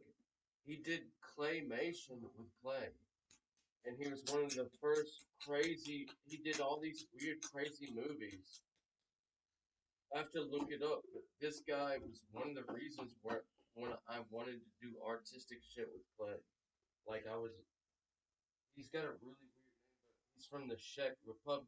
He does weird claymation art We've house. got an interested viewer. I wonder if it's mom. I wonder who the interested viewer is. They've been here for a while. I hope it is your mom. I hope I she, doubt it's mom because what time is it? It's 10:10. Mom went to bed. Mom's not gonna stay up and watch. well, if it was, then I hope she knows how interested I am in this stuff. I'm a good dude. Oh, this is full of cat Don't get hair. the wrong idea about me. Okay, another coffee mug. How about that? Now let's make a ripple cup this time. We need to make some more ripple cup again. This is a good We piece gotta of eat clay. some food soon. I'm gonna put some pasta on soon. All Put right. the gnocchi on and make some I'm cream gonna sauce. keep working while you cook, and then I'm gonna come eat on a plate in here on live. I want to keep the stream company. Okay. Are you gonna make a different kind this time? The one you made just now, I got a really good No, video. I'm making my standard ripple cup. You want to make a video of this one? Yes. I Okay. can make really good videos of shit. I know angles. All right. Let's do a video of this one. So first, start with the center hole and establishing the base, the bottom. The bottom needs to be just the right thickness to cut it off the bat. It also needs to be compressed. So you see me how I go back over it, back and forth, compressing the clay. That's to keep S cracks from forming in the bottom. And this is for a cup, ripple cup, so I'm going to make it pretty thin. And when you're throwing, you want it to be thinner at the top than at the bottom as you go. And then your last pull, you thin it out at the bottom to the even thickness as the top. So all these pulls, I'm doing more at the bottom than at the top in pressure.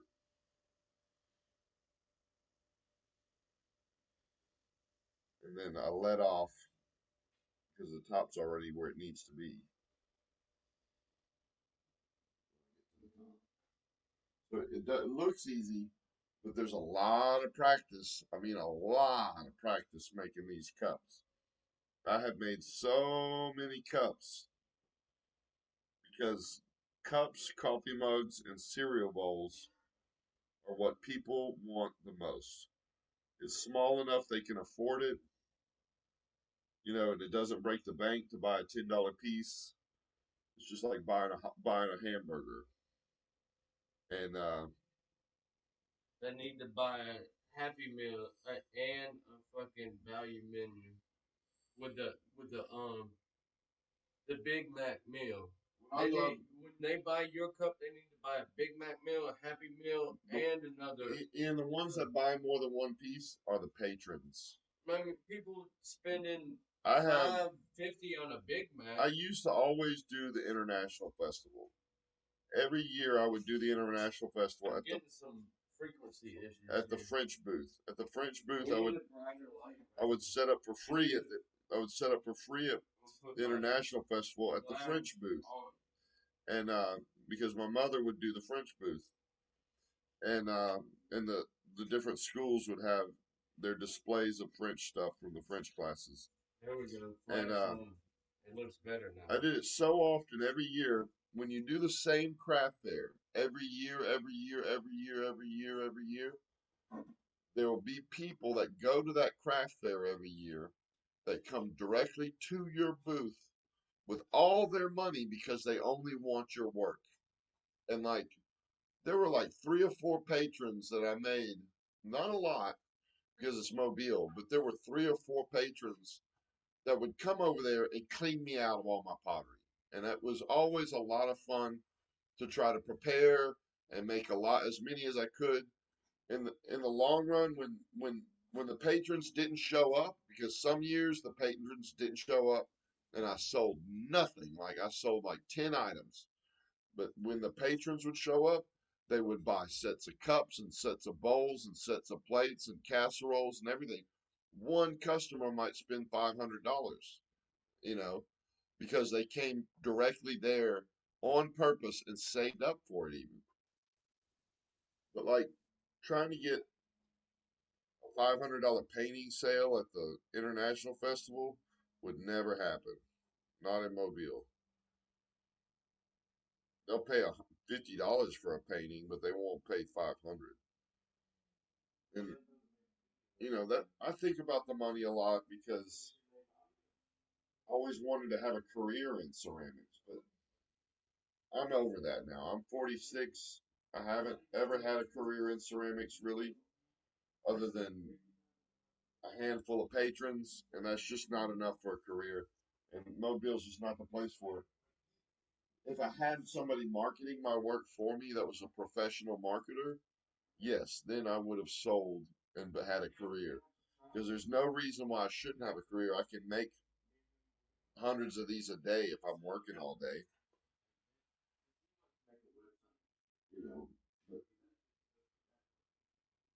On average, I've averaged 300 a month off of pottery when I'm actually making it, just selling it myself because I don't do anything but put it on, tell people about it. You know, I don't really have a lot of people to tell.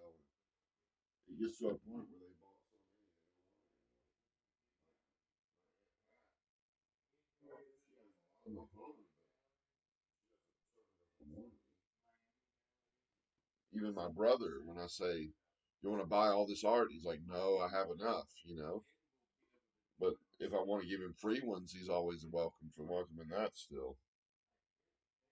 So it's, I don't know how to explain it.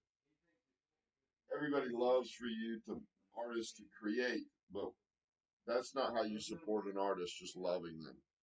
To really support an artist, you buy their work. I'm sorry, that's just the way it is. You got to buy it.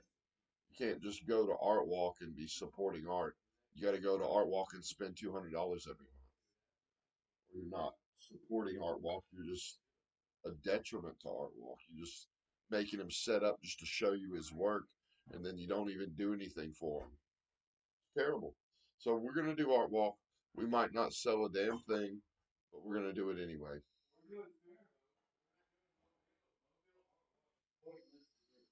We're gonna do Mobile and Fairhope. At least I am. I don't know about you. Maybe you can skip Mobile Art Walk, but I'm not because I'm not doing it for the money anymore, Ian. I'm gonna just rely on that love. People love art when they, even if they don't buy it, I'll just enjoy them loving the art. And if I did it that way, I would have made a lot more in the long run because the the feeling disheveled like you can't sell anything is the wrong way to feel when you're talented. And nobody ever says, "Oh, that's ugly. Oh, that's terrible." They all like it. It's just not everybody can afford it, and I need to just relax and not do it for the money. Like Ian's got the money on his mind. I'm for it. I've done this for 30 years now. I'm ready to give up on the money.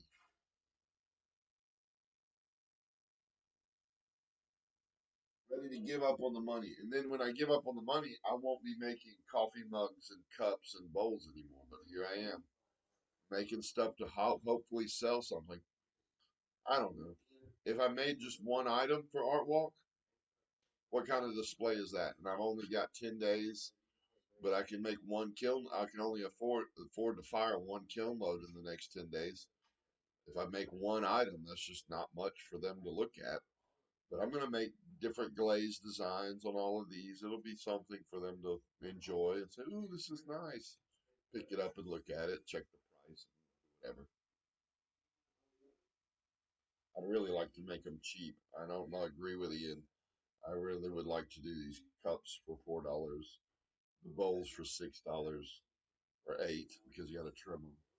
Coffee mugs for $5. That's what I really want to do because it's not about the money for me anymore.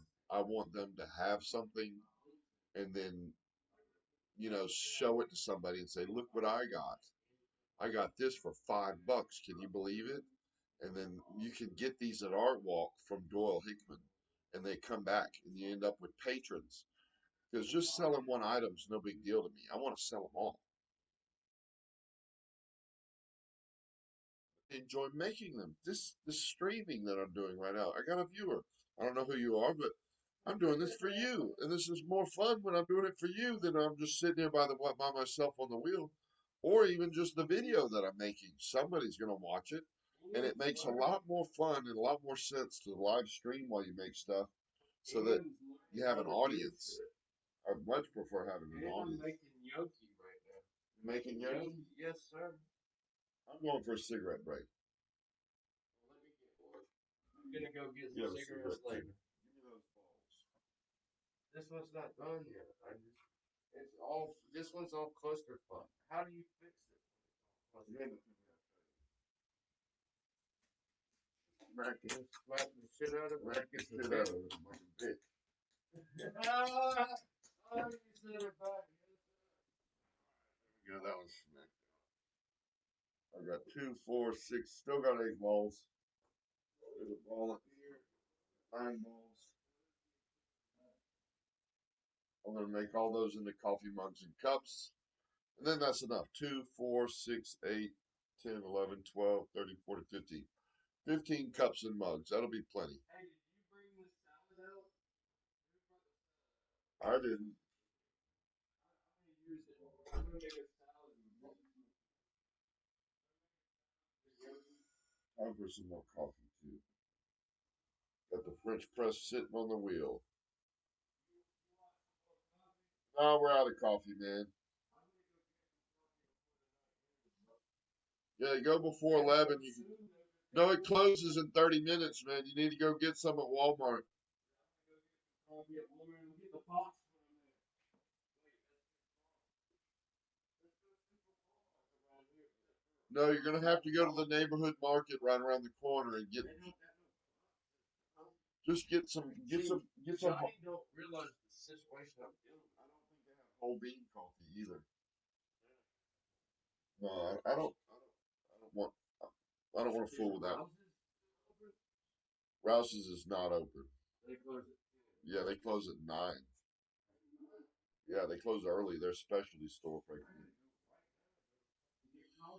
Yes, please go get coffee. We need coffee for tonight.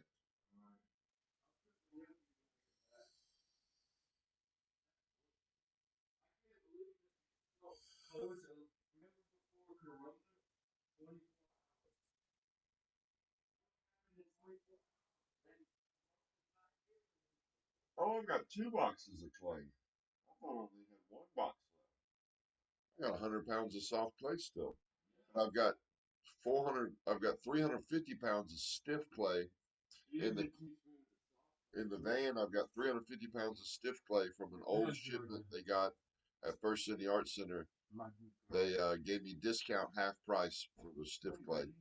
It's still soft enough where I can throw it, but I'm not gonna throw it. I'm gonna use those 350 pounds to make 5 sculptures, 5 70-pound sculptures,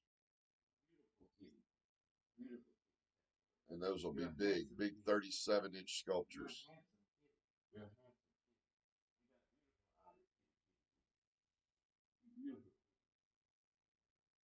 Is that Georgia and Fred? Yeah, Fred's in here. You're a miracle of nature. Miracle of nature. Y'all want to see my 2 black cats? Yeah. Oh,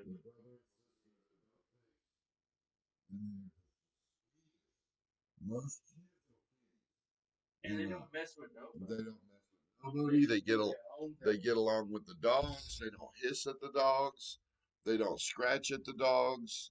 They They're good kids. they protect themselves from the dog. If the dog pesters them, they'll claw them or whatever. If the dog's pestering them, Yeah, but that's what but they protect themselves from the dogs. But they don't tease the dogs. They stay out of the dog's area. They only come in the studio. They don't go anywhere else in the house. beautiful. That's my green eye. One of them's Georgia, the girl, has green eyes, and Fred, the boy, has brown eyes. She wants you to put her down. She loves ability. She likes attention, but she don't like being held very much. I just wanted to hold her because Sometimes she's in a hold me mood, but I've never held her before. sometimes she's in a hold me mood, but it's not often. And when you hold her and she's in the mood, she'll purr in your arms and purr. But if she's not in the mood, she goes, "Yeah, put me down." And Fred, now pick him up. Fred loves a hug. You can hug him and kiss him. He loves a hug. He won't meow at you. Give him hugs and kisses. He loves that. He loves that. Oh, Fred loves hugs. Fred, good boy. Yeah. Good boy, Fred. Hold him from his bottom so he's not hanging. Yeah, he likes a hug. He might want to get down though. He might not like you hugging him. I'm not sure. He's gonna get used to it. Fred loves a hug from his papa. He doesn't know me very I hug him and kiss him.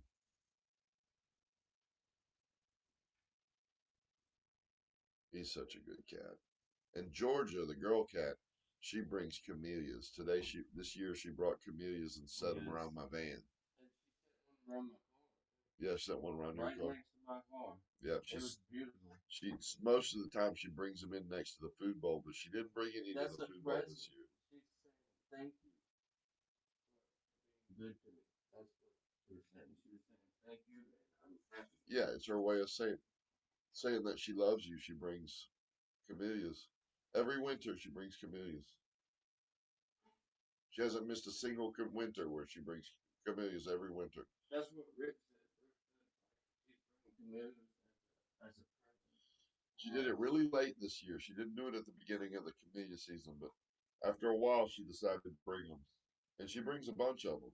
She'll And bring my dog she'll bring 10 or 12 of them because I don't have any camellia bushes anywhere near my van, and it'll be 3 or 4 camellias around the van sometimes. Well, around the van this year, but usually she brings them in and sets them on the table in here. Brings them in through the doggy door and sets them on the table. Ever since we closed up the window, because she was coming through the window, when she came through the window last year, she would put them on the table, bring them in through the window. I think she's a little upset she can't go through the window anymore. Blocked it off. They're the best cats. They only stay in the studio, and that's their main place is usually up on the wedging table. It's covered in cat hair. So all these pots have cat hair in them, but it doesn't do anything to the pot. It doesn't even mess up your wheel throwing. It doesn't do anything. It just disappears in the fire. But it's kind of when you have students and you have cat hair in their work, they don't really like it and they feel like it's dirty or something in the studio. It's just cat hair. I can't do anything about it. you don't see it I anymore. don't teach the students anymore because I would rather be in the public on this live stream than actually be teaching a class. The main reason I don't teach students anymore because they would only take one class. They would find out it was difficult and didn't want to do it That's the reason why a lot of people, mental health professionals, tell us to just take drugs instead of dealing with the root problem. anymore. Take Because medicine instead. yeah, the dealing with the root problem Well, because they know we won't When it comes to medicine and disability, oh, a I did. severely disabled person needs medication more than they need therapy because therapy won't take them out of it. You gotta understand that you have to get the right medicine, and it might take 10 years to get on the right medicine as a mentally ill person. The stuff I've taken, the Depakote that I'm taking right now is helping me. Yeah, it's helped you a whole lot. And I got on Invega Sustenna shots instead of taking pills because I would forget to take my pills often or I would take them at the wrong time. Because when you take pills, your level goes up and down according to your pill time. And if you miss your pill time by 4 hours, it kind of throws you off a little bit. So I was always thrown off by when I would take my medicine. Now that I take a shot, my next shot's going to last 6 months. They have 6 month shot. So it stays at the proper level the whole time I'm on it, which is a lot better for my voices and a lot better for my mental stability, my emotional stability. They had me on Depakote too, but I didn't need it as much, so I weaned off of it. They put me on Depakote last September. I had a mental hospital break where I got so out of it manic that I had to go to the hospital. I was in the middle of teaching and all that stuff, and it just wasn't working out. Went to the hospital and they put me on a lot of Depakote, and I slept 18, 19 hours a day after that. So immediately when I got out of the hospital, I started slowly weaning the Depakote they gave me in the hospital. And now I'm down to no Depakote. I don't take it at all. I'm not manic. I'm not emotionally unstable, and I'm doing well. But mental illness, I wouldn't want anybody to have mental illness. It's not fun at all. But it really is debilitating. And I attribute, I guess I can attribute a lot of my lack of producing from my mental illness. So these live streams really help me produce. I don't know why. I enjoy being on the stream here. I can see that you're still somebody's still here sitting with me. Tells me there's a viewer. And I really enjoy doing these live streams. In mid January, like just 3 weeks ago, I deleted all my streams I had made. I deleted all my videos I had made with more delusions and still suffering because I was feeling like all this internet stuff is just bad, and I just on a whim I deleted everything, and I wish I hadn't done that because I deleted some 15-year-old music videos of me playing guitar and stuff, and really am disappointed I deleted all that stuff. But it is what it is. I deleted it, and I'll just start over. Um, I want to do these live streams every month, not all week long every week, but every month. When I'm working in clay, I want to be live. So that's what I'm doing right now. I'm going to be live until probably 6 a.m. tonight. I've got a lot of pieces to make. I've already got one, two, three, four, five, six, seven, eight, nine pieces. I've got another 50 to go, and I'm going to take it slow, not do too much at one time. Enjoy myself, chit chat. I invited my friend Johnny. See, it's 9. It's 10:30. Let me see if Johnny will come to the group. We got a message from Mom. I'm going to bed. I watch you making 3 bowls. Always amazed at how easy you make it look like. Cool. Mom watched some bowls. She went to bed. All right. Let me talk to Johnny and see if he'll come in on the. Tell him join me as a yes. He can be a guest in the video chat and be a part of the video, and I can put him on screen. So I can have up to 10 guests.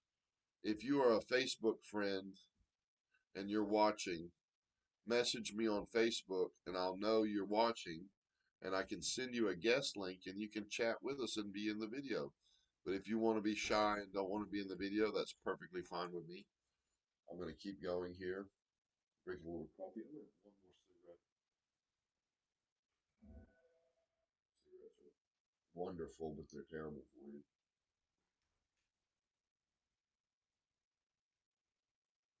I really like tobacco. It's not surprising schizophrenics like tobacco because it calms their nerves.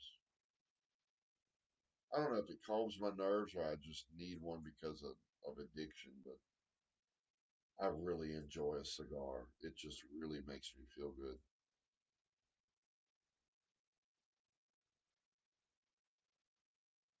And I have a tendency to be high energy. I have a tendency to be manic. I don't really have a tendency to be depressed, but I have a tendency to be manic. And that's my issue. I go so manic I can't slow down and can't sleep. And I don't really, they say I'm bipolar and schizophrenic, but it's honestly, I'm just schizophrenic and manic. I'm not really depressed. I don't really get depressed.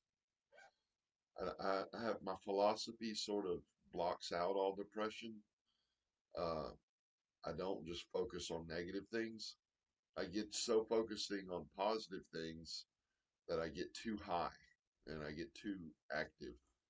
Like recently, last year, I don't know if you know me, but last year I posted a lot about business ideas because I had all these highfalutin ideas about this business I was creating in advertising. And I just kept having ideas, and and I was working with AI, and AI was giving me all this confidence that was probably bullshit.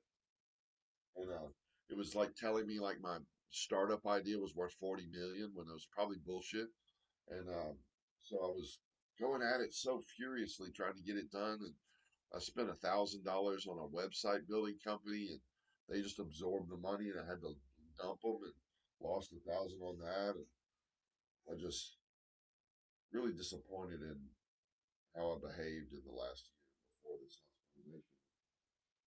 That's why I'm in the ceramics now, trying to recenter myself into my art because it's just the art is more consistent for me. It it's not about the respect I get for it. It's just I need to enjoy the art. Whereas I've always done it for respect. That's it seems in my life. Like I'm always trying to earn this respect because I think I suffered trauma from my childhood where I don't know. I just don't feel. I think the trauma of being a schizophrenic makes you think that you're not good enough. Just being a schizophrenic makes you feel like you're not good enough. Being on disability makes you feel like you're not good enough in the world. So now I'm trying to do my art where I just rely on my disability for income and not seek the art to get off a disability, but seek the art to be an artist. That's all, not for any other reason. I think that doing that has really got me motivated to come back and make stuff like this art walk. I don't care if I don't sell anything. I just want to go set up and have some people admire it. You know, I really don't care if nothing sells, and I want to do it every month because it's a good, consistent way to keep producing. I definitely don't want to do art walk all over and over with the same work, you know, that I'm trying to pawn off on people. I don't want to be dependent on anyone this time in my art career. I want to be dependent on only myself, have my own voice, and I want to stop making all these dishes. So uh, after this art walk's over, I don't have very much time. I just got started in this back in it. So this time I want to make enough items to fill the kiln. And I'm more concerned about how many items are in the kiln right now than anything else. So I'm just making items to fill the kiln. But next art walk, I want to have some sculpture, you know, two or three out of this 350 pounds I just bought. I want to be done with that by the time next March art walk rolls around. I want to have those five sculptures that are 70 pounds each, and at art walk have sculpture, you know, that that's new every month. And then some sculpture, I just don't bring it to art walk anymore. I just bring the new stuff because I'm not bringing hundreds of items that are 37 inches to art walk over and over. No more than five or six, you know, because it's just too much shit to haul around. And I want five or six new items every month. And you can only fit really one of them in a kiln at a time. And with 5 days it takes to fire, I can only make six of them a month. So, you know, but I want to get to the point where I have art walk with really just five items that are sculpture.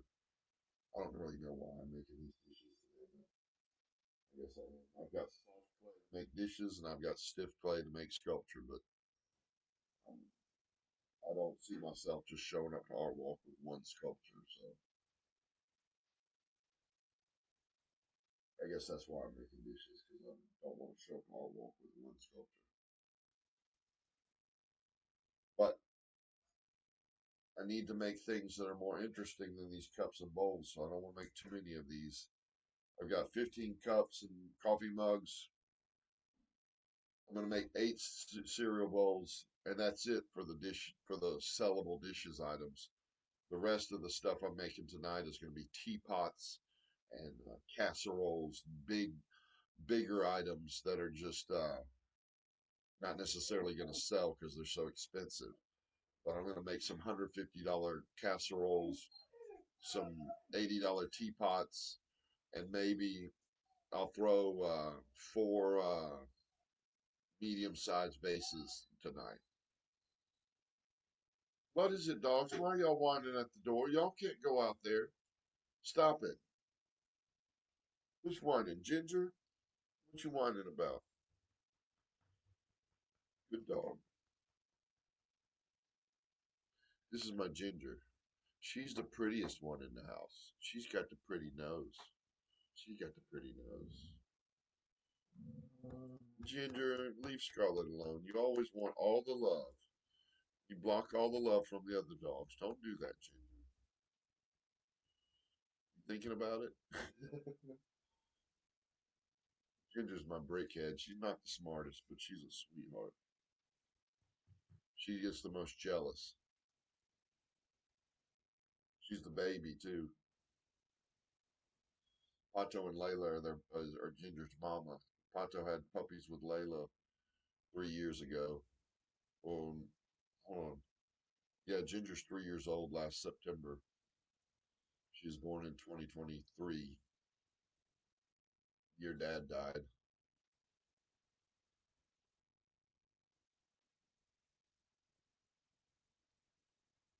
Right after dad died, Layla moved to my house and she was not fixed yet. And she had puppies with Pato, and then we fixed both of them. Layla had 9 puppies, and Ginger was the biggest puppy. She was my favorite because she was the cutest somehow, and she had the prettiest face. And so I kept Ginger. I love my Ginger. She likes being the number one puppy. She realizes she's the number one puppy. When she goes to see the other puppies at Laura's house, where there's 2 other puppies of Layla's, she's mean to those puppies and bullies them around because she thinks she's the best, and won't let them near me. So I don't ever let Ginger over to Laura's house. Ginger doesn't go to Laura's. But Layla and Pato go to Laura's, and they're sweet to their puppies. Layla's especially sweet to them. Layla's a really good mama dog. Anyway, let's throw another cup. I think I'll make another ripple cup.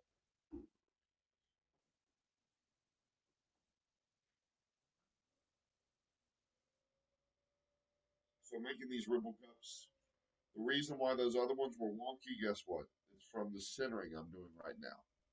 So let's center it a little better this time and take a little more time to center it. I'll try to throw one that's perfect. It's not wonky at all. The last one I made was a lot less wonky, but those first 2 were really wonky. And it's because I didn't quite spend enough time centering it. Centering it is just that's where your piece starts, and it's what puts it in the middle of the wheel.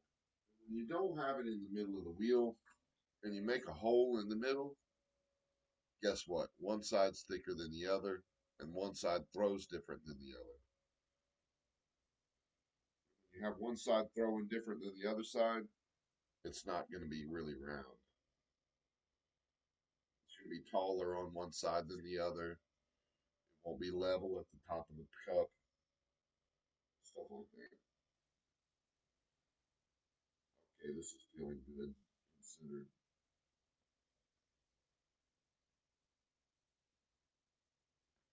pretty good.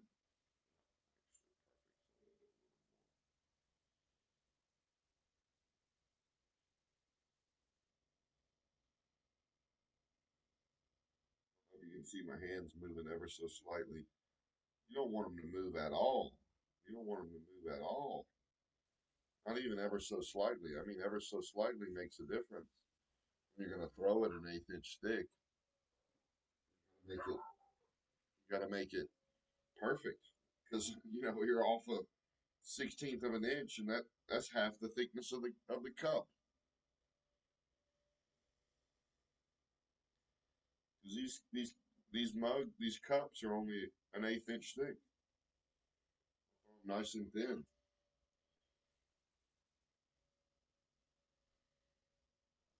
Still not quite there. Just take my time. Perfectly centered. Yeah, that feels good.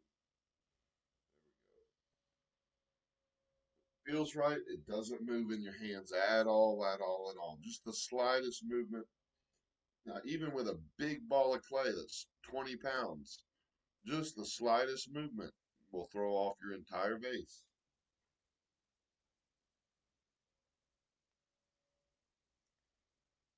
And then going slower with your movements. Not when you're centering, but slower with your movements when you're throwing the piece and changing its shape. Going slower actually allows you to go more passes over it, more rotations per quarter inch that you move your fingers. Having more rotations gives it more control.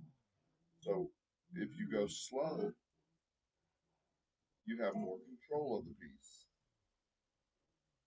So when you're starting out your piece, you're really doing a lot of clay movement because you're making that hole in the center. Slow down on making the hole in the center if you want to make a really well made piece. Slow down on your first pull. Slow down on the first pull, and the last pull will be straighter.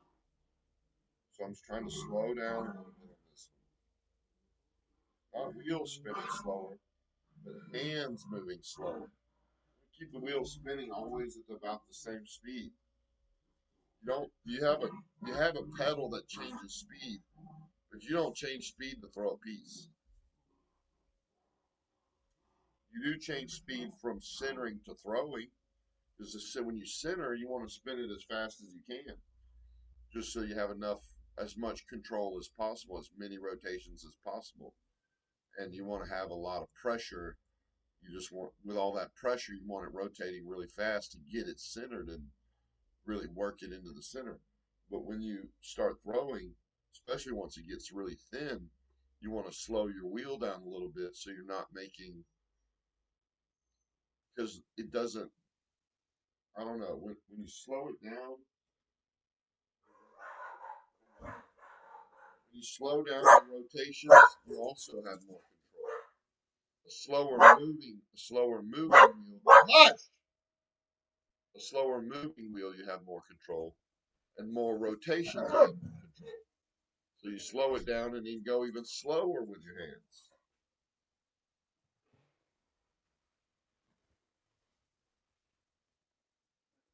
I'm putting a banana over here. I'm putting a banana over here. That, that right here. Oh,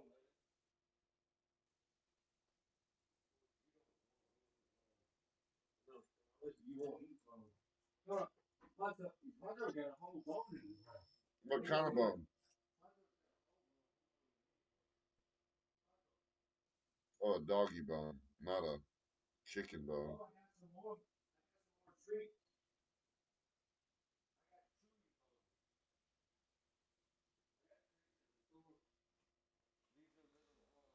Old Roy, long-lasting mini munchy bones. I got these for Scarlett's the main thing because she doesn't usually like the other bones. She doesn't like, Mini munchy bones. she doesn't like the bigger bones. Yeah, mini munchy bones. She doesn't like She it. likes that. She doesn't like stuff with plain flavor, like Mini munchy bone. a plain flavored bone. She's not really gonna like Mini it. munchy bone. She's used to eating chicken. Yeah. She wants something with No, flavor. she likes this. This is a mini munchy bone. If you find livers, chicken stuff with liver in it, she really loves liver. This is highly digestible, helps control plaque and tartar through chewing action. Rawhide free. You already ate half.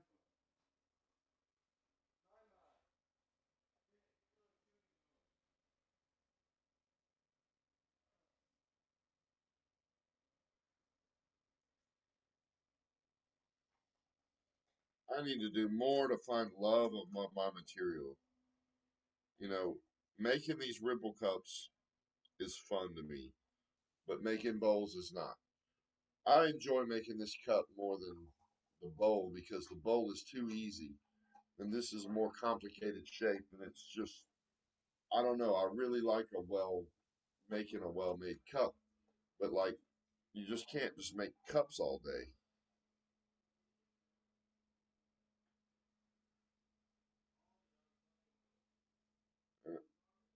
I've been kind of on a search. I'm on a new path. I'm kind of on a search to find what do I really like, because I haven't really thought of it like that in the past. And what I really like is sales in the past. That's what I always liked. Oh, it's sold. Oh, it's sold. It was always fun to sell. I got to get over that and not look for sales. Port, wonderful. I love a glass of port. And so what I want to find love of is what I'm love in the creation, love of Of making, doing it, of making it. and what I love creating is big stuff. That's You the know, key. big stuff is what I love creating, and like off the wheel items, I love creating. I like creating off the wheel items more now than wheel items because the wheel has become boring to me. This I love this making this cup, but like after I make 30 of them, I don't want to make them for 2 months, you know. But I don't know. Just trying to figure it out what's best for me. Always seeking what's best. In the past, I just thought, should I do to sell more? What should I do to sell more? What should I do to sell more? Oh, make a big stock and then list them somewhere, or oh, make a big stock and then put them in galleries. And I would get so focused on making a lot of them that I wouldn't focus on what I was doing, which is kind of going on again right now, trying to focus on making a lot for Fairhope rather than what I'm doing, which is kind of defeats the purpose. But somebody's going to like these coffee mugs. Somebody's going to like the coffee mugs and be like, well, I want one of those. And I'll be happy that they'll be using my work. So, like, functional stuff is something I'm very big and fond of because what I love is when somebody shows me photos of their food on the table with all my pottery holding it all. And that just makes me feel great.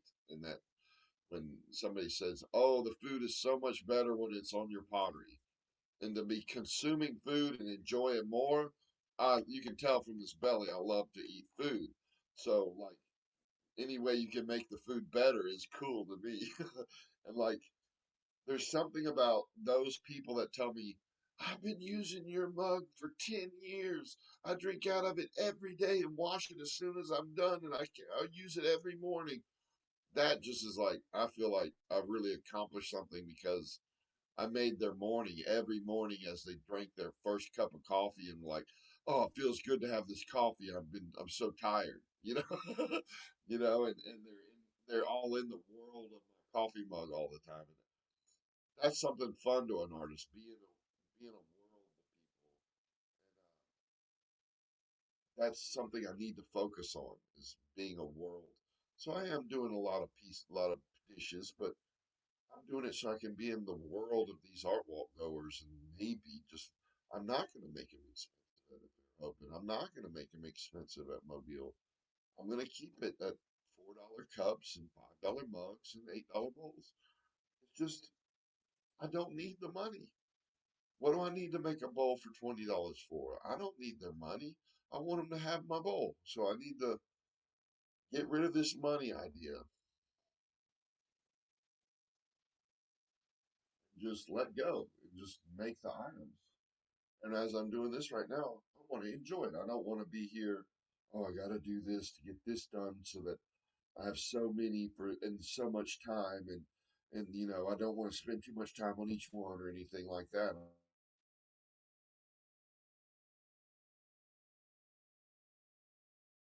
Make them all unique. I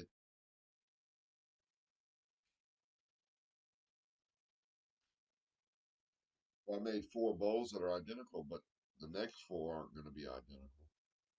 You need four identical ones just because the size that's necessary. Somebody wants that size. I think four is a good number to make in case they want four, a set of four. The next ones aren't going to be a set. They're going to be different sizes. These cups, of course, they got to be a pound because that's my standard cup. I want this ripple cup is just my favorite ripple cup, and it's about the function that it's a pound. The bowl doesn't matter if it's a pound; it functions as a bowl, whatever weight you do. That cup went right at 1 pound and trimmed the bottom and make the ripples in it so your hand feels good in your hand, and they just need one good cup, and they'll use that cup to drink out of all the time. Then glazing, when I glaze these Wednesday, I've got a helper, and my helper helps me to put more time into the glazing because having somebody there with you to glaze, it it extends the glazing time to where it's comfortable. Whereas otherwise, I would see it as a tedious event that I had to get all these glazed just in order to sell them. And I don't want to glaze them because really what I enjoy is the clay. I don't really enjoy glazing. That's just like coloring the pot. I really like the forms. But having somebody there to glaze with me, I would glaze Tuesday when they're out, but she's off work Wednesday. We're going to do it at 9 a.m. so that they'll be out on Friday on time. And I just love glazing with Heidi because not only does she participate in the glazing and help me get them glazed, but she helps me load them in the kiln. She helps me glaze them, and like a lot of times you got to dip them the first coat on them before you add any kind of coloration to it. And so she'll dip them all with me, and it's a lot less tedious when you got a friend that's excited about it, that's enjoying it way more than you are. Because I've done it millions of times, and Heidi's only done it like 8 times now. Has she ever done any glazing? She's in the new, and she just loves to do it. So having a helper that's new at ceramics is a lot more fun. Like Ian, he's never cut up balls and measured them on the scale. He was ready to do that and have fun, and he had fun doing that. I wasn't gonna have fun measuring out the clay. I've done that so many times; it's boring as fuck.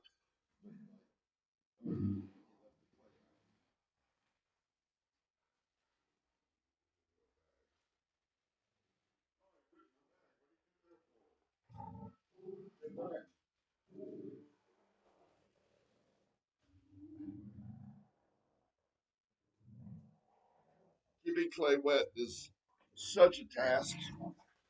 Got to keep the clay wet, and then oftentimes you got to dry it just to the right dryness. If it's too dry, it's no good. If it's too mushy, it's no good. You want, when you're trimming a bowl, it's got to be at the perfect dryness, or it can mess things up. So my rule of thumb is the most difficult part about clay is controlling the moisture just right. Even though you can add water to it and let it dry, working on it at the proper time is just, it's the most, I don't know. If you're like a real, if you're always, stop being noisy. Stop it. If you're always working in clay and you've got all this clay to manage the dryness of it, I don't know why it's so difficult, but it's like you might be gone somewhere or you have to go somewhere and then you come back and oh crap, it's too dry. Or you might start working on something and say, oh, this is too mushy. Or you might be carving something and you make a mistake because of the consistency of the clay. So, or like on the wheel, you got some dry clay in your wet clay and it's making lumpy, wobbly stuff. Because if it's stiffer than if one side of your piece is stiffer than the other side, of course it's not going to throw around. So controlling that moisture, keeping dry clay dry and wet clay wet, and having consistently even moisture in your thrown items, it's just difficult. I mean, you know, it's just difficult. Whereas molding it and forming it is way easier than controlling the dryness. It just is to me. So I always think the hardest part about ceramics is controlling the moisture. Maybe other people, their hard part is uh, modeling something. But that to me, that part's easy. And the hard part is doing it at the right time and having the right schedule in your life. I think it has to do with my schizophrenia. It's like I forget things and my mind drifts and I don't, or forget to bag something and it gets too dry, or I might have to go to sleep because it's sleep time and I can't work. Like it's 11 p.m. right now. These bowls might be dry at like 2 a.m. tomorrow night, and then they'll be right at perfect consistency at 2 a.m. tomorrow night. If I'm not awake at that time, or if I'm not in the studio checking them, they could be ruined, or they could be, yeah, they could be ruined because when they get too dry, if you add water to it, it just turns to mush. But if it has water in it, you add water to it, it'll absorb the water without changing the shape because the clay dries so much and shrinks so much. Like when you see clay dried out in the sun on a summer's day, you see a clay puddle that dried out and you see cracks in it. Well, if you add water to it, it's going to expand back into that puddle, that full size of that puddle. And that change in shape destroys the clay shape as the water hits it. So a bone dry piece, you add water to it, it's going to turn to mush. But if the clay is moist already and you add water to it, it'll absorb it without changing the shape because it's already expanded. But if it shrinks too much, you add water to it, it expands so much that it pulverizes it. So that's what's so shitty about it. You might be in the middle of a sculpture and it got too dry and you're like, fuck, it's over with. I can't do anything with it. I can't add a piece of clay to it. I can't mush it around. I can't do anything with it. It's too dry. And a lot of times, like say if you have an apprentice that can only come over to your house for a certain period of time, a week, and they have a schedule and all that, and you're trying to keep a piece moist for like a month as they work on it on a large sculpture, it's not possible if they don't have undevoted time for you because you have to spray it every day and continually spray it to keep it, to the right moisture level if it's not bagged up right. And I just had all the most troubles I've had in pottery is when something's ruined because of dryness. If it's not ruined because of dryness, it always makes it as a piece. So that's what I think is the hardest part is the dryness. Because that's the only thing that's going to ruin your work. Like Scarlett bumped the bowl. Had she cracked the dry one, nothing I can do. But she bumped the bowl while it was wet. I can fix it.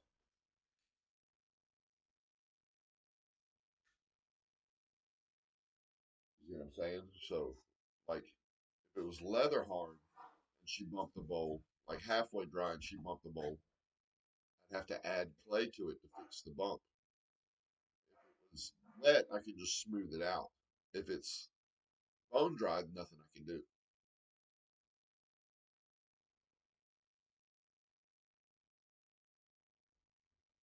So, like when you attach a coffee mug handle to a coffee mug, what happens if the coffee mug's too dry?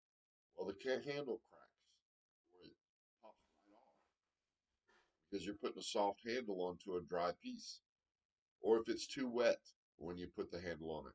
Well, you squeeze the damn darn thing when you're trying to get the handle on there, you end up with a oval cup. You want it stiff enough to where it doesn't change shape as you put the handle on it, and you want it wet enough to where the handle will actually stick to it. And then when you dry it out, you want to dry it out slowly because if the handle dries before the cup does, well, it's going to crack where the connection is. So you got to put a coffee mug like these coffee mugs, they got to have their handles on tomorrow. I can't wait and bag them up and do it Thursday, Friday, because if I do it Friday, they'll have to have a bag over them to dry slowly and evenly, handle and cup at the same time. Otherwise, I'll have cracks in the handles when I fire it on Sunday. So these coffee mugs have to sit out drying the moment I made them, and the moment they're dry to get this all out in time. I mean, the moisture is a big deal. It's a big deal. That's the biggest headache in the studio is moisture. And that's what makes the clay so versatile too. because it works at so many different moisture levels. You can have mud. You can have mud and apply it. Like you can have a black clay that's black, and then apply a white clay and as a mud over the surface, and then carve through it. That's graffito. That's a cool design pattern that leaves dark lines in your white piece. Uh, all kinds of things you can do with the different consistencies of moisture. And like leather hard is like you can do the most with because you can add to it, you can subtract from it, you cut holes in it, you can fill that hole back up if you want and don't like it. You can, I mean, wet clay that's soft is kind of, it can't do much but smush it. But clay that's leather hard, you can carve it, you can fill the carving with clay if you want to and remove the carving. You can cut it in half, you can glue it back together if you cut it in half. You can stack pieces up big and tall. I mean, you can make huge things with leather hard clay, but soft clay you can't make huge things. It'll flop. It'll compress at the bottom, or you know. I mean, to me, it's more fun to work in leather hard clay. And like I'm doing all this wheel throwing stuff because it's quick, and I need to really start changing my focus and work more in leather hard clay. That's one thing I want to start doing. Work in leather hard clay and work with slabs because I love slabs of clay. They're fun to just some of the most interesting forms are made with slabs. I don't know if you've seen on Doyle pottery, but there was a student that made a slab form that I taught them, kind of directed them what to do and said, no, you need to do this and I'll show you what to do. And they made the decisions where the slabs would be and the shapes to cut, and it was totally their piece, but I guided them into showing how to do it and what it would be. And they had no clue what it would be until they were done, and they were very satisfied with themselves as a beginner. And they had never made a sculpture before out of clay. They made a substantial two lid with two different lids and two separate chambers, and it's a container that looks like an architecturally designed container with all these slabs going in different directions. Really beautiful piece. She chose a very poor glaze to glaze it with, but and she didn't experiment with the glaze and it didn't look the same on her experiment as it did on the piece. And I tried to help her with it, but she should not have used uh, a glaze from Amazon that I'd never seen before. She should have used the glazes that I had in the studio that I had results to show her what they would look like because it looked ugly after she glazed it. And I don't think she liked the color of it. And like when you don't like the color of your piece when it's done, you're not going to really like it.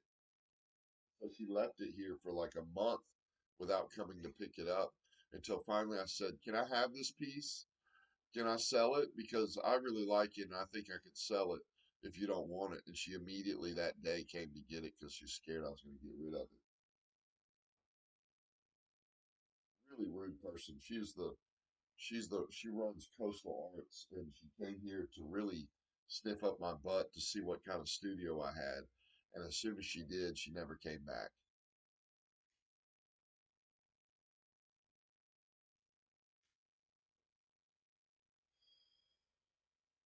She was investigating a competition. Owns another arts guild. She owned an art guild called Coastal Arts. She came up here just really to see what I had available and try to copy it at her place. She realized that she couldn't because she didn't have a kiln like mine, and she didn't have, the materials were too expensive and all that. She realized. So I taught her a lesson. Can't have a ceramic studio without 40 grand. If my parents had not bought this kiln that I have today, I would not be doing pottery today. I would have given up because I was so sick and tired of using those octagonal kilns that are only 2.5 inches thick that would melt I'd have to fire so hot to get decent work that it would destroy the electronics that I'd only get out of a $6,000 or $3,000 kiln was all I had, and it would last like 20 firings before it would start to fuck up or something and ruin a firing, and it was just not enough space to really fire a substantial load, and I had so many headaches with that stupid Paragon kiln that I bought and for $3,000, and eventually mom and dad dropped $8,000 for an industrial kiln. And you know what? Since 2015, the price of that industrial kiln has tripled to 24,000. They bought me an $8,000 custom made cart kiln. It's a cart kiln. It's got a cart that pulls out. You don't load it from the lid in the top, loading it from. Oh no, this is a cart kiln. You roll it in and out. You can walk all the way around the work, and you can. Oh, it's a beautiful, wonderful kiln. I knew exactly what I needed, and mom and dad finally said, "Yeah, we'll get it for you," and they got it for me. They didn't put the walkway in. I had to use credit cards and put in the walkway so I could roll pots back there on a cart. For 15 years, I carried pots by hand to the kiln shed from my studio. And I was getting sick of that. So now I have wheels to roll it back there and a nice walkway that a friend of mine laid the concrete for. He gave me a sweet deal on that. He did it for $400 labor. I got it done for like 1,400 bucks. It was $1,000 worth of concrete. He did me a sweet deal. It took him 2 days, and he did it by hand. He mixed the concrete by hand, and so it would be cheaper. We could bought the sand and the Portland in bags, and if you do that, it's cheaper than buying a truckload. What a really sweet guy to do that for me. $400, and he worked 2 full days, solid, hard work. That was David Trest. He's a brick mason, hard working brick mason. Does really good bricks. So let's see. Let's make a coffee mug. I'm gonna finish this cigarette first. Glad somebody's still watching. I wonder who it is. Let's check my Facebook, see if y'all messaged. Nope, nobody messaged. So I don't know who you are, but I sure am enjoying talking to you.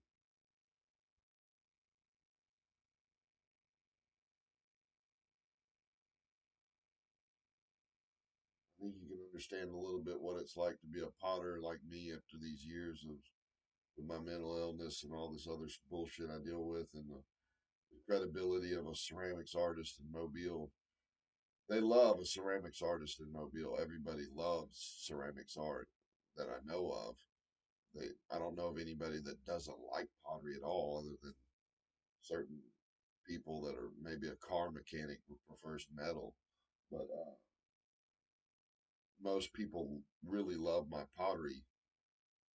But a lot of people don't have any interest in spending money on it. So I've got to find another way to enjoy this work other than money. And I've got to set it at a price that they would not care buying it for, you know. So, because I do want to get rid of them, I don't want to just collect stuff. I do like having a stock of pottery to sell, but I don't really want one. I would like to have I'd like to have a large stock of 37-inch items in the backyard, just filling up the backyard with 37-inch items. And when somebody comes over, they say, "Wow, look at all of these in the backyard," But of course, the weather wouldn't be good on them. But I don't know. I often find myself back here sitting at the wheel making 1 pound items, just like I am now, because I don't know, that's what they want, really. They like the big ceramic art that I want to make. Nobody wants to spend $500 on a big ceramic art, honestly, in Mobile. Nobody, and even the patrons don't want to buy one. They don't even the patrons want more dishes. Everybody wants dishes. They just want dishes. I mean, that's why I made them make dishes so much in my life because they want the function. They want the function.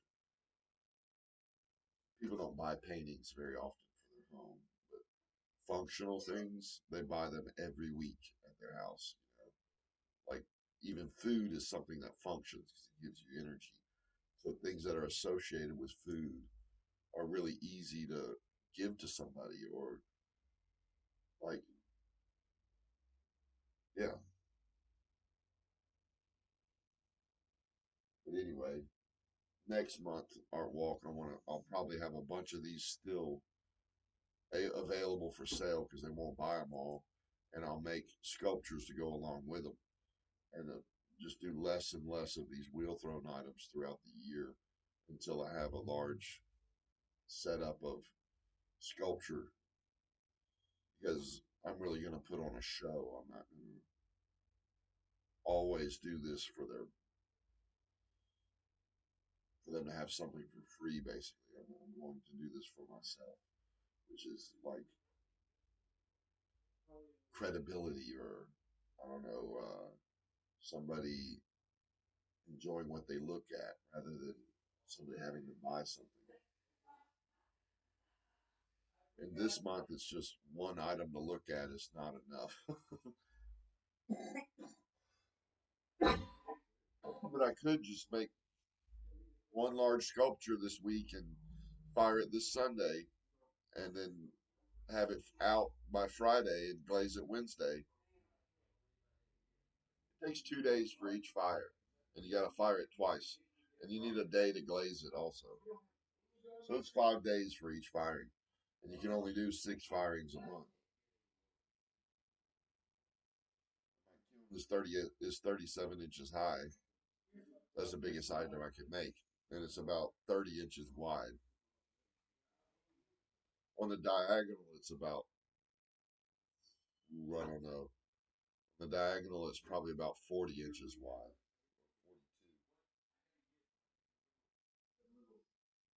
42. It's a big square block. That's 29 by 29 by 37. It was an $8,000 kiln. That was a deal. We spent 3,000 raising the roof of the kiln shed just to fit it in there. Brian Smith did that work, and he did a bang up job. He put in 2 windows. He put in lighting, the much better lighting than I had, and the lights after 2015 fizzled out. And just 2 months ago, he put in LED lights, two new LED lights, and fixtures for them. And they're screw in LED lights, so now I can just replace the LED lights with screw in LED lights, and it's really bright in there and nice. And he replaced my fan that had fizzled out since 2015 and put a new fan motor. Just replaced the motor, so that was nice of him. It made it cheaper to replace it. Didn't have to replace the housing and everything. He did a good job on that, and he did it all for free. I just bought the materials, and in return, I'm firing his work. So I've got. Let me show you some of his work. I'll unplug the computer. Got some of his work here in the studio. Now the cat. Let me see.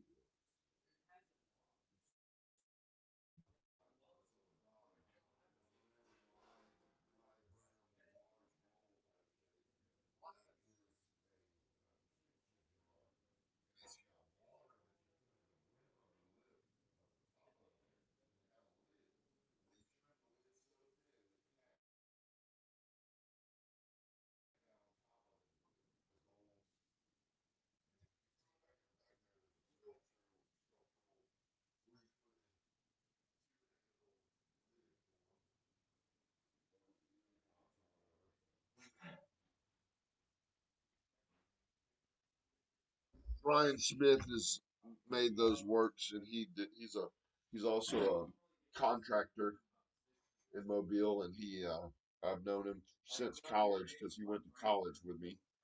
He took from Lloyd Patton, but he was gone out. He finished his classes before Tony Wright showed up. He finished with Lloyd Patton and got his degree in ceramics. And I've known him ever since. And he's the handyman for all the family I know in town, and all the friends and family. They all use him for handyman work. Excellent handyman. Does really quality work. Very good at carpentry. Really makes really nice porches and things, and wooden porches, and very very nice. And I'm firing his work for him in return for him doing that work for me and letting him use my glazes. It's kind of hard to buy glazes and they're expensive, and it doesn't cost much to glaze one piece. But to have, see, I see if you see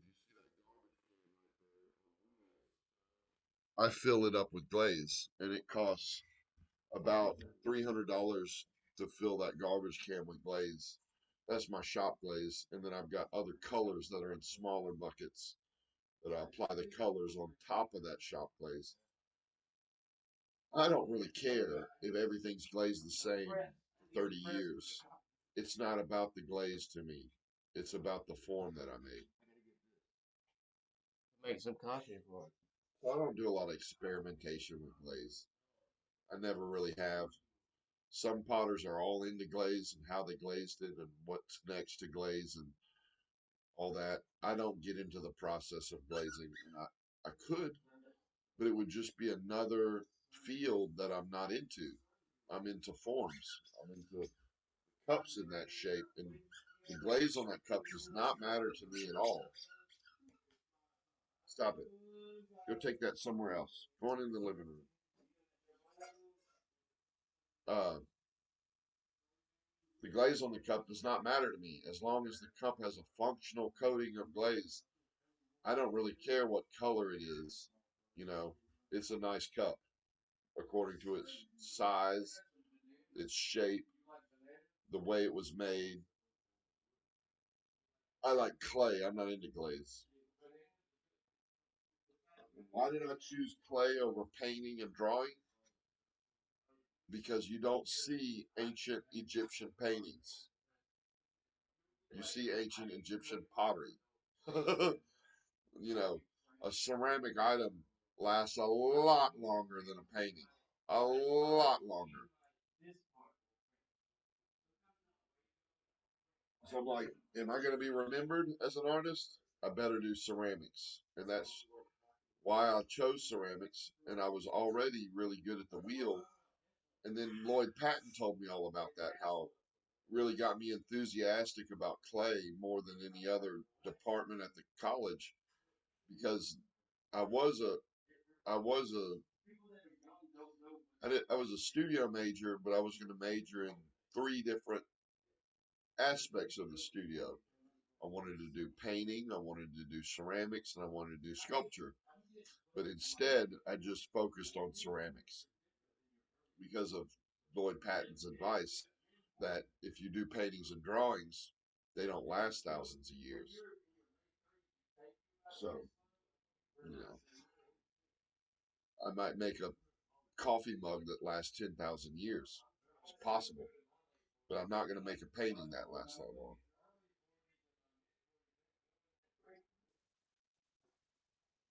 And I'm sure by now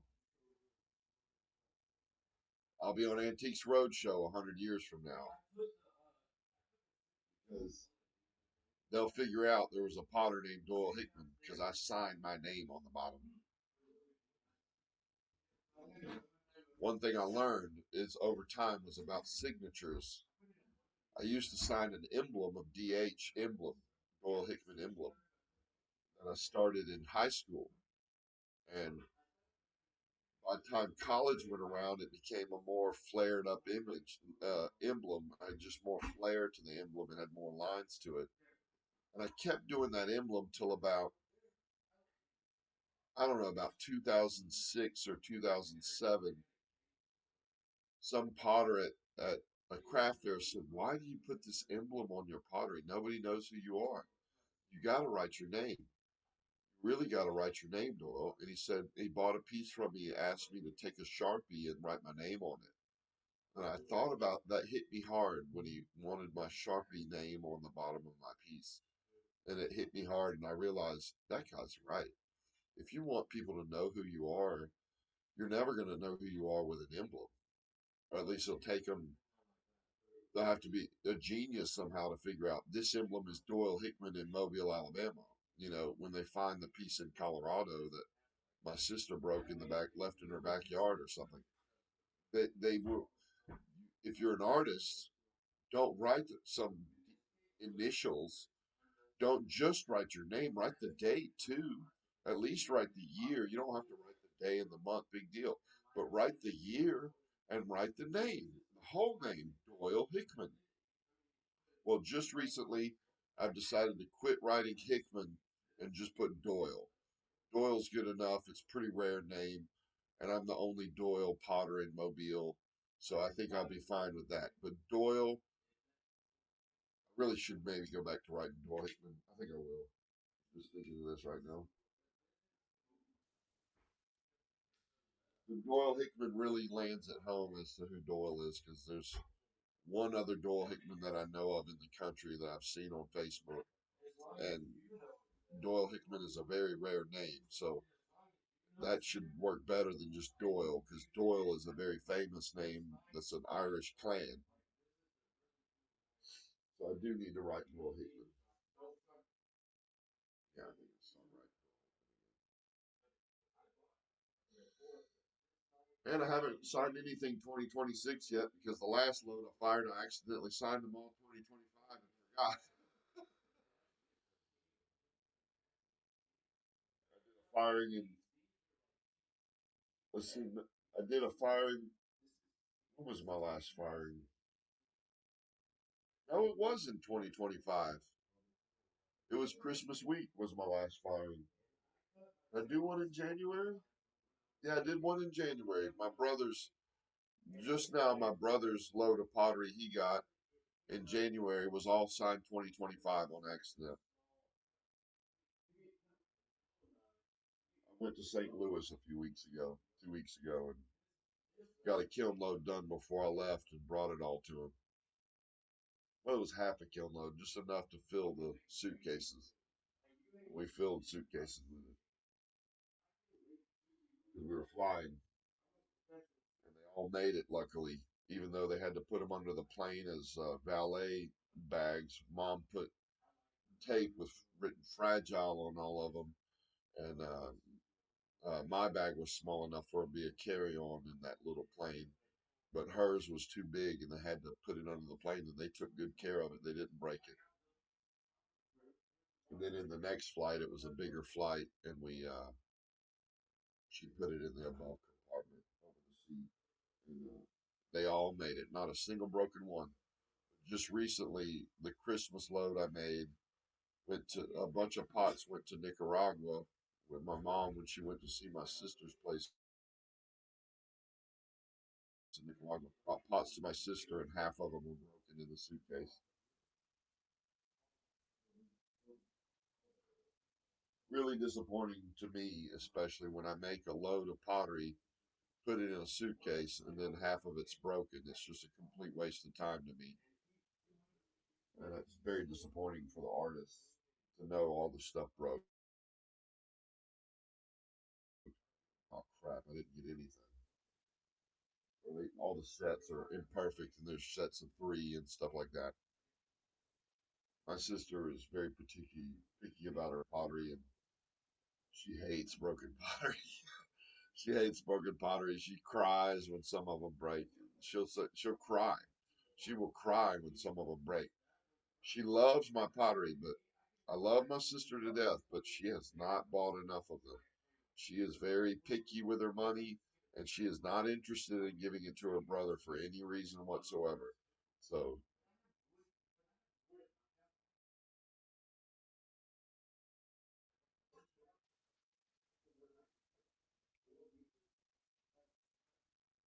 all right, let's make something. Coffee mug.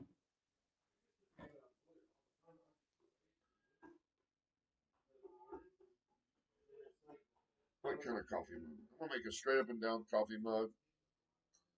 Make a nice finger pattern on it. Nice spiral on it.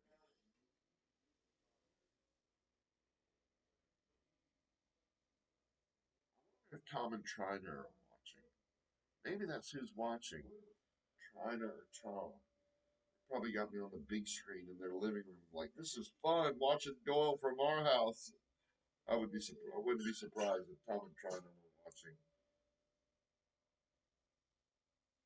Tom, if that's you watching, text me on the phone. If you're a friend of mine and you got my phone number, text me to let me know you're watching. I'd love to know who's watching. I see one person watching, could be some stranger on YouTube, but one person watching. It must be a friend because they keep watching. So let's see. That's centered. Establish the bottom first, the entire bottom. Establish it first. Press the clay. I'll leave enough to where I can cut it off with there though. It leaves a little bit of clay on the wheel when you cut it off. You don't want it thick enough. You want it thick enough to where you have a thin bottom. I don't want any weight in the bottom. Something that's heavy on the bottom just doesn't feel good in your hand. It's almost there.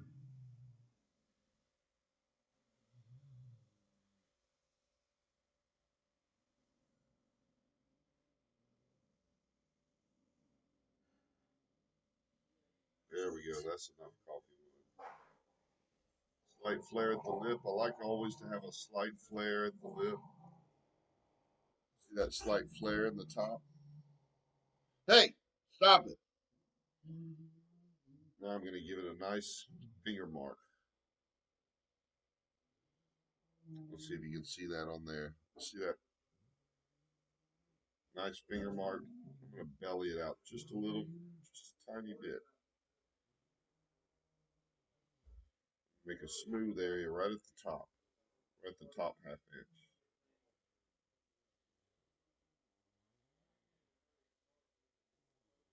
There we go. That's a nice mug. Ginger, getting on camera?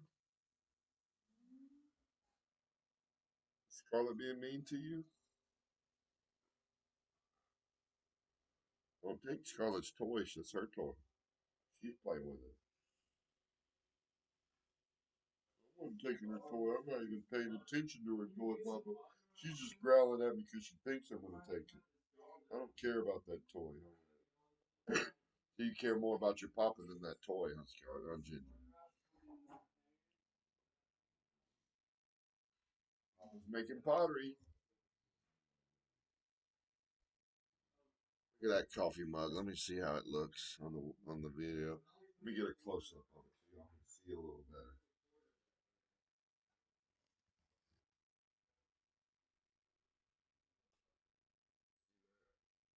Look at the belly at the bottom. And that's what attention to small detail makes it tell you that they're more than the last one.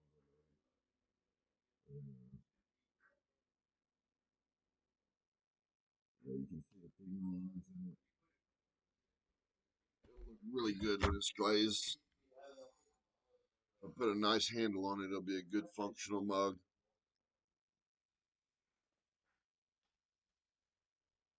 Cut it off the wheel. Did I cut it off yet? No. Just make sure I didn't make it too thin. Nope, it's good. The bottom is good. Put this up on the shelf to dry.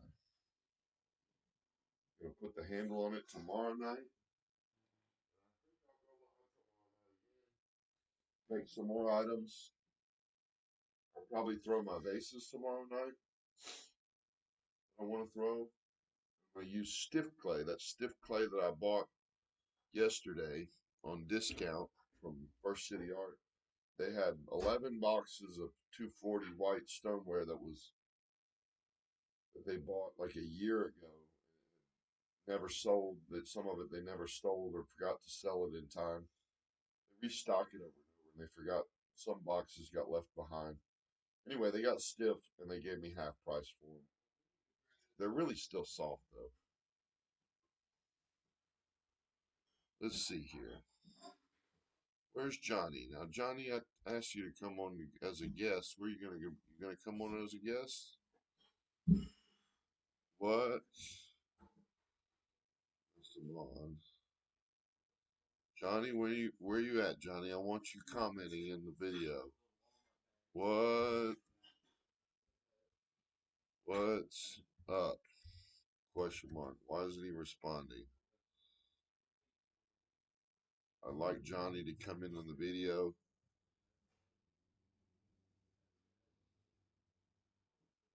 Back to streaming on.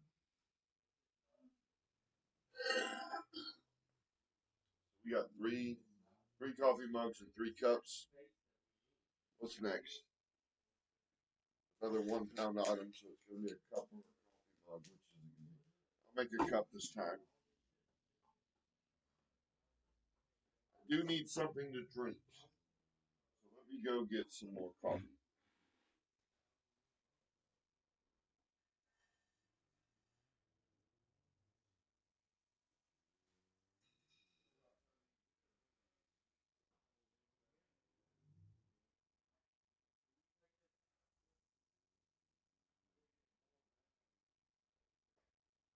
Dinner is almost ready. I'm gonna eat here in the studio.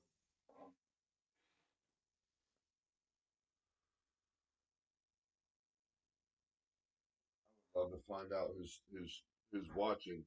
I don't know who you are, but I sure am happy somebody's watching. All right. Put this in a better place so that the glare isn't on this computer at my head. Is what it is. I have a webcam that I purchased, but I haven't set it up yet. I'm gonna do that tomorrow, I think.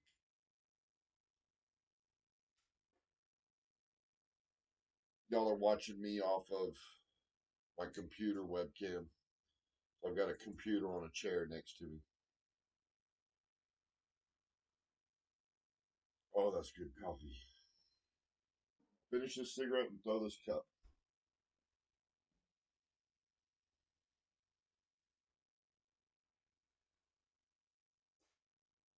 What's been my most successful piece?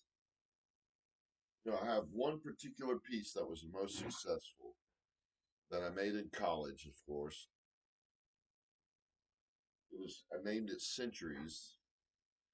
Put it in the tricentennial competition with my teacher who entered the competition also.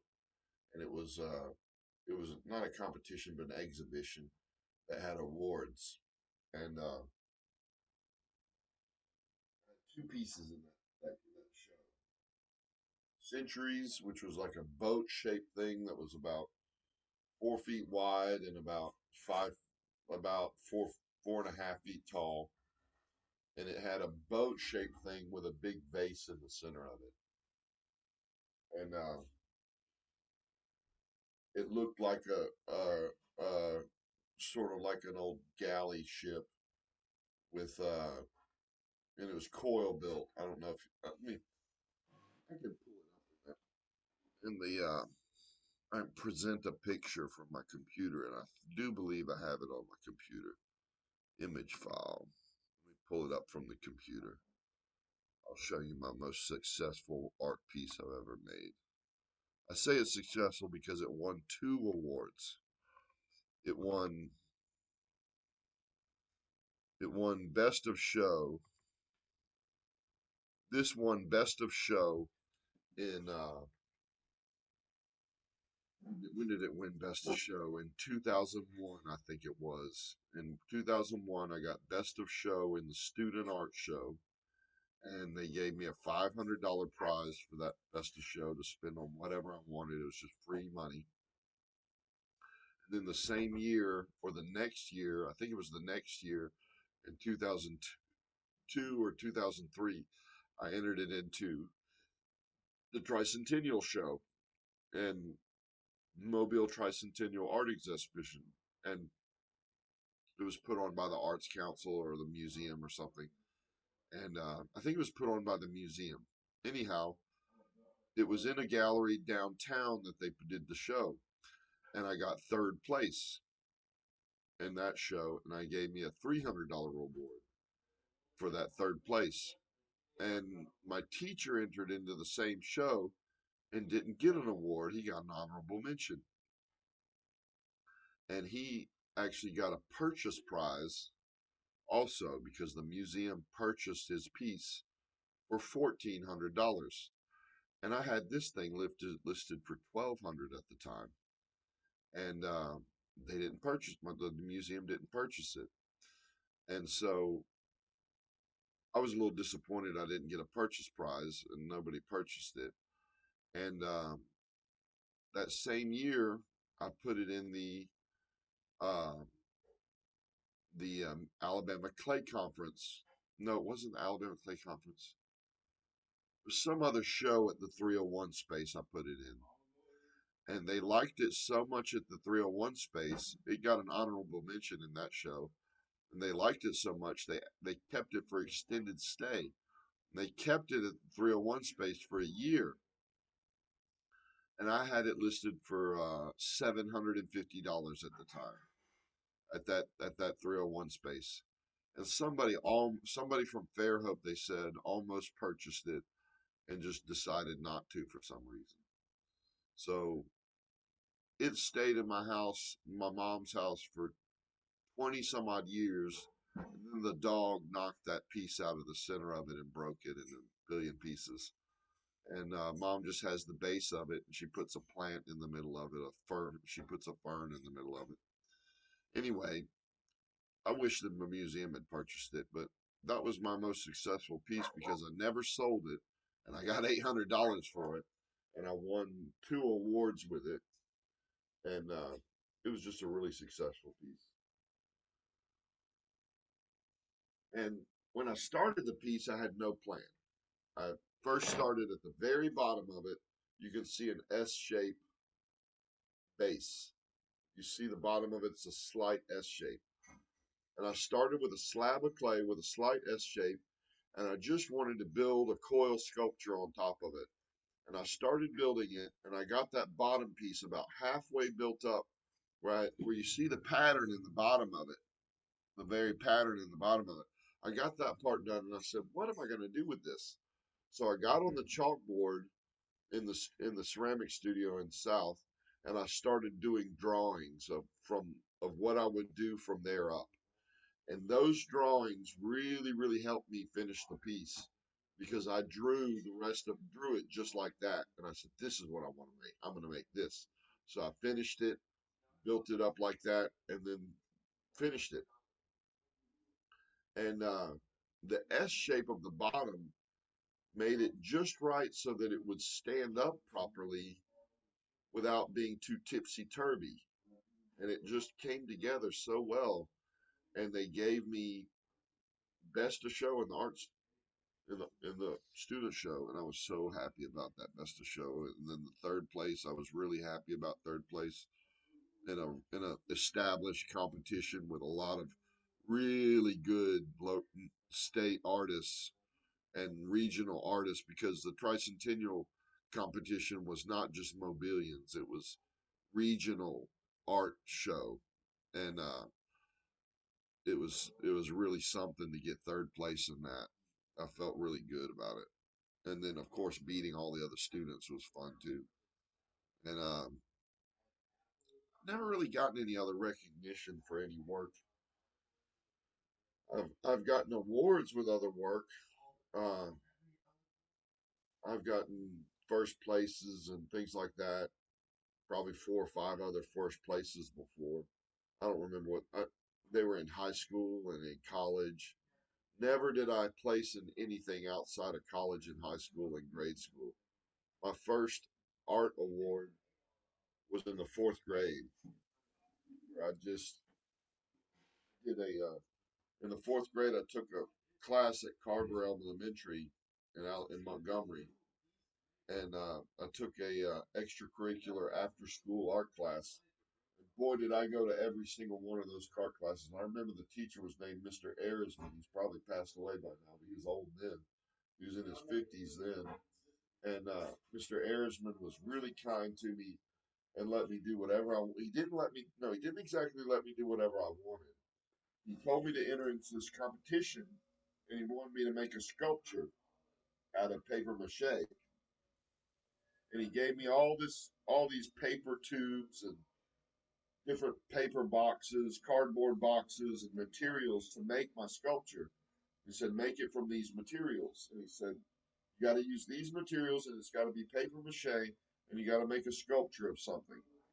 And so for some reason, I came up with, well, this long paper tube had a really long dowel tube that was about a 3 inches wide tube that was like 8 feet long, a hard paper tube. So I could make this into a giant nail and just put a cone on the end of it where the point is and put a head on the other end and it would be a nail. And I did that and I painted it gray like a nail with metallic gray paint. Well, that was so amazing for a fourth grader at the show that it went to state competition. It graduated from one show and then went to state. And I won the state competition for art for the fourth graders in sculpture. And I did a painting that I entered into that. My first painting I ever did in acrylic was in that class. First time I ever did acrylic. Before then, I had done watercolors some as a kid. That my mom had bought me watercolors, but I'd never done any kind of real painting on canvas with acrylic. And he gave me a canvas. No, he gave me a piece of poster board, and I painted. He wanted me to paint a painting from a picture out of a magazine. He gave me a huge stack of magazines. He said, pick something out of this magazine to paint. And he wouldn't let me paint whatever I wanted. I wanted to paint a flower with a butterfly on it. He says, no, you can't do that. You got to do something out of this book and paint something out of this book for my first painting out of these magazines. And I chose skyscrapers in New York, a picture of some skyscrapers in New York. And I painted it, and I said, and I asked Mr. Ehrensman, how do I paint this? And how do I don't know if Ehrensman told me or I did it on my own, but I did it in perspective without ever having learned perspective drawing for buildings before. Maybe he told me the top of the building is smaller than the bottom of the building, and that's all he told me. Or he told me something like that, I guess. And I made buildings in perspective, looking from the bottom of them upward.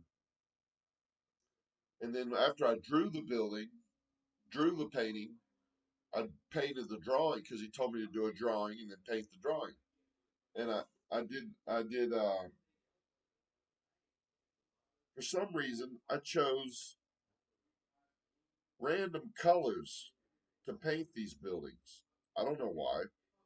I just wanted the colors to look good together, and I didn't really care about making it look like the colors in the paint in the picture because the colors in the picture were just gray and shiny, and I thought that was too difficult to do. So for some reason, I did a big black skyscraper with a green skyscraper on one side, a brown skyscraper on the other side of it, and mainly this big black one in the middle of the painting. And the black one had red windows, and the green one had like white windows, and the brown one had like green windows. And the sky was blue, of course, just plain blue. And I didn't do any clouds or anything. And it just looked so powerful of a painting that it really looks cool today. I love looking at it today. My mom has it at her house, and it won first place in the same competition as the nail. It got first place in painting for the fourth grade. So those were my first art awards, fourth grade. And then in the seventh grade, or the eighth, no, the seventh grade, I did a drawing of the back of the Capitol in perspective again, and I used a ruler mostly to do it, and I did it so well that I got first place in drawing in the seventh grade for the state, again, state competition again of all public schools. And Then then in the ninth grade, I did no, I think that was the end of my awards in grade school. I think I won some sort of award in high school. I can't remember what it was. I did something in high school where it was like in the see, in high school I was at no, in high school I sold art. That was the first time I ever sold art. I sold ceramics in my junior year in high school. I sold a bunch of ceramics to the teachers because they were so impressed with my ceramics. And I donated some of them to the school that I think they still have on display because they know I'm an artist in town and they keep my art on display in the school. And some coil pieces I did. A coil piece I did particularly of a coil vase with crackle glaze that I put ink in the crackles. Really nice coil vase. Really nice coil vase. And I think they still have it. That was it for my grade school awards. Then I got into awards at college.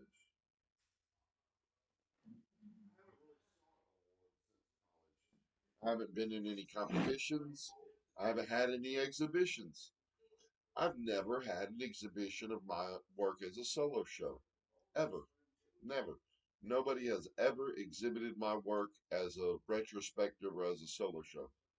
And I really could do a good solo show if I had one. One of my goals is with Ian to do a duo show in Manhattan. That's one of our goals. We want to do a duo show of Ian's paintings and my ceramics and any sculptures Ian does in Manhattan this December. And that's our goal this year, to get to Manhattan and do a show. And Ian is my roommate and who pays me rent. He has already agreed on 2 trips. In April, we're going to Denver to see friends, to see our good friend Johnny that made us become friends. And awesome dinner. Awesome dinner. So I would like a cup of cold water. So we got gnocchi. Let me get this off the screen.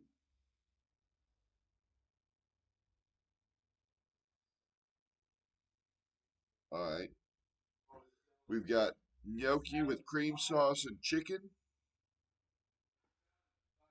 And I've got a fire salad, they said. It's even got jalapenos and tomatoes and apples. And I'm gonna eat here.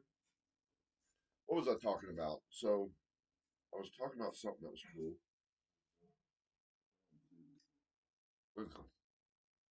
Oh, Manhattan. We got plans for Manhattan. So after this art walk, I've got a goal to work in sculpture, like I said, and make large items, and hopefully have some of these items for this month left over for next art walk, and at least 4 to 5 large sculptures. Well, keep making these sculptures at full speed, one a week until May. By the end of May, we're going to take professional photographs of all the work we have, everything we have to show that we think's worth a crap. We're going to put it all in by a professional photographer, have it all photographed, put it into a portfolio with combined effort between me and Ian, and display it to galleries in Manhattan and try to find a gallery that'll host us. We're gonna do it to all kinds of galleries, not just in Manhattan. Yeah, We're gonna do it in California. We're gonna do it in Florida, Miami, New Orleans, Louisiana. We're gonna apply to all the galleries all over the U.S. we're going to apply to galleries all over the U.S., Ian says. And we're going to do our best work.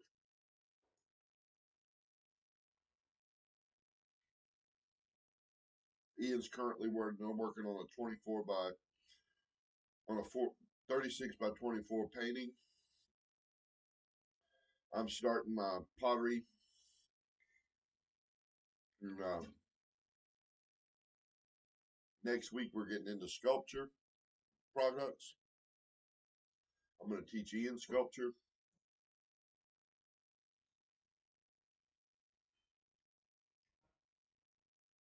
Oh, that is good gnocchi. Very, very good. Is that tarragon? Really delicious. Try this. What kind of dressing did you put on the salad? Red wine, vinegar, and olive oil. Did you put salt with it?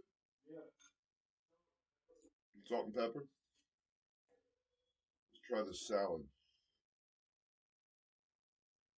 Oh, that's good too. Good salad. Good vinaigrette.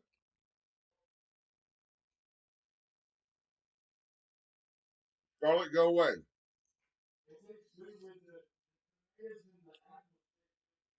Yeah, the tomatoes and the apples in this salad taste good together. Is that jalapenos?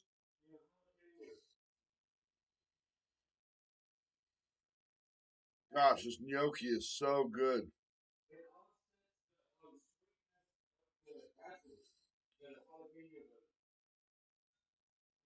Whoever's watching, I wish you could taste this. It's really good.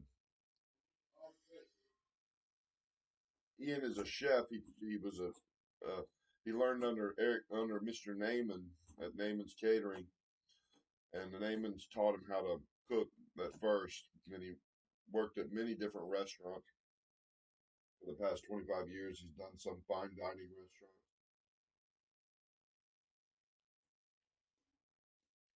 Really good chef. Good stuff, Ian. Thank you.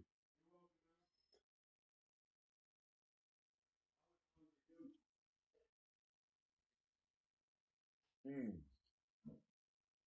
Oh, that's refreshing.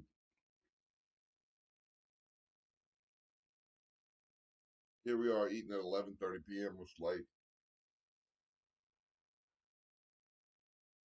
Very welcomed. Gosh, I wish somebody could taste this tarragon gnocchi, tarragon cream sauce gnocchi. Did you put onions in this sauce? Onions and garlic. Wow.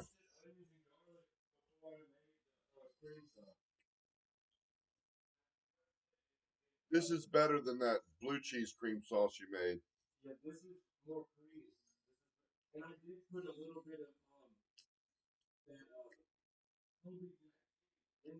Oh, it's got a little Colby Jack in it. No wonder it's so good. Mm. Colby Jack, cream, tarragon, onions, and garlic. Wow, that's good.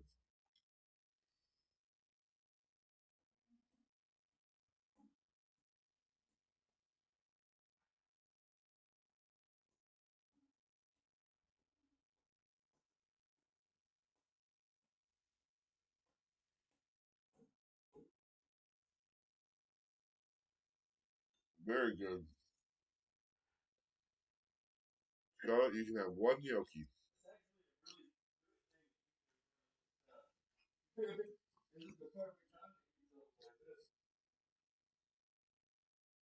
Ginger, you can have one gnocchi too. Good girl, Ginger. Very gentle.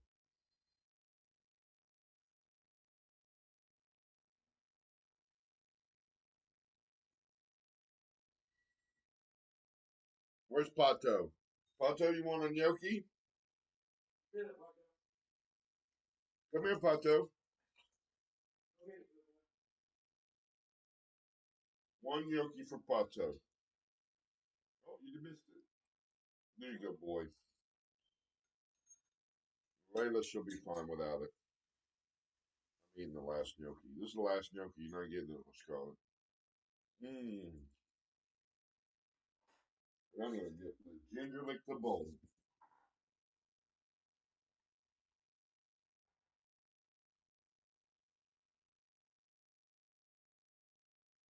That's good sauce, huh, Ginger? That's really good sauce, huh, Ginger? You like that, baby? That's really tasty with the tarragon, huh, baby? That's the baby. She got the sauce.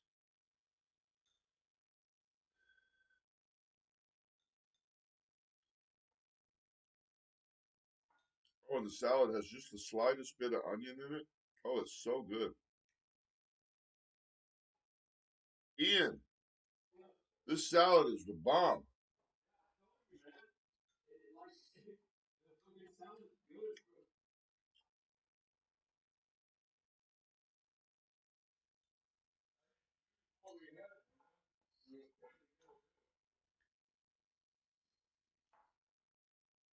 I love apples and tomatoes in a vinaigrette.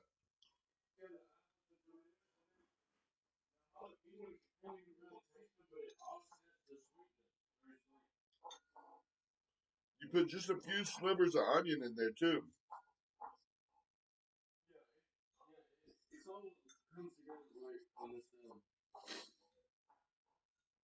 this salad didn't even need cheese in it because you already had cheese in the sauce. I don't necessarily like cheese in my salad. Sometimes I do, sometimes I don't.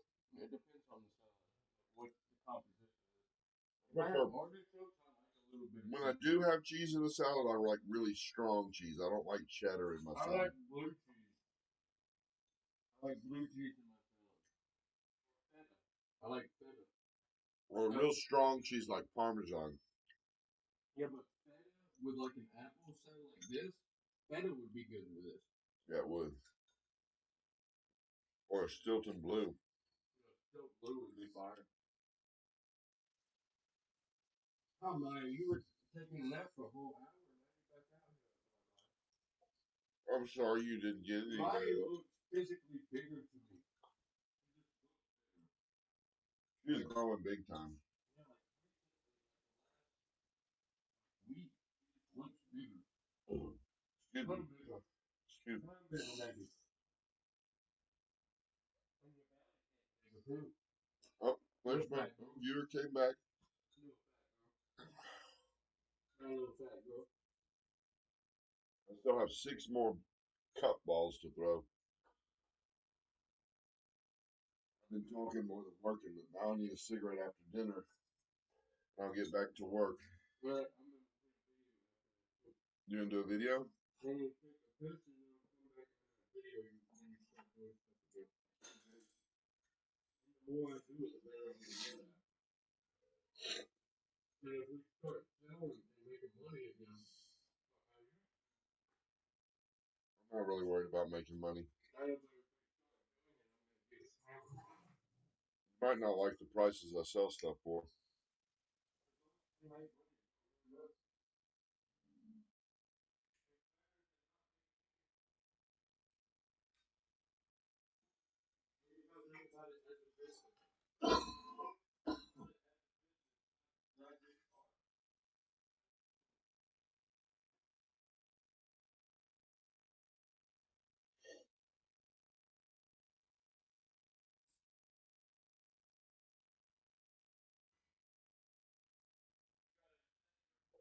Step apart from the Sunday painters. No, I'm not a Sunday ceramics artist either.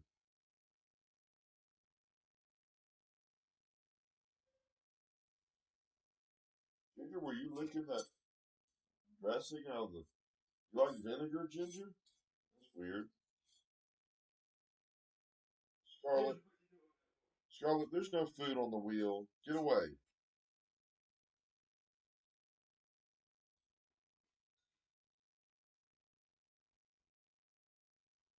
Is there any gnocchi left? You can have. Oh, don't worry about it. You eat it. No, I'm. you can have. I want it. Give it to It's me. only about like 7 with some stuff. Will you give it to me in a bowl with a fork? Yeah. Thank you, Ian. Oh, there's more gnocchi. Ooh, ooh, ooh. More for the belly.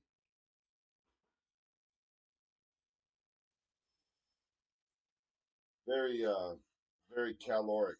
the gnocchi with cream sauce. No big deal though. It's too delicious not to eat it. We really don't need that gnocchi, and you could eat it. Well, I'll eat it if you're not going to. Well, let me eat it then.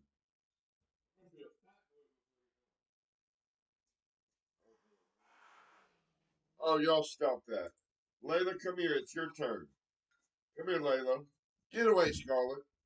Here you go, Layla. You didn't get a gnocchi. There, you got a gnocchi.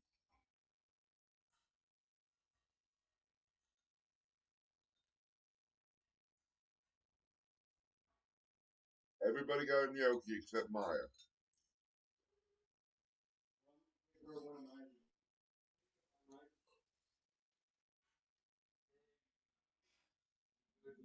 Layla, you lick the bowl.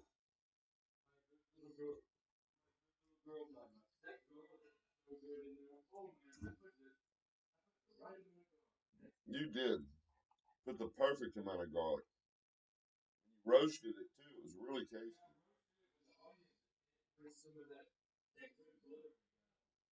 You used the Irish butter? Oh, it had Irish butter in it too.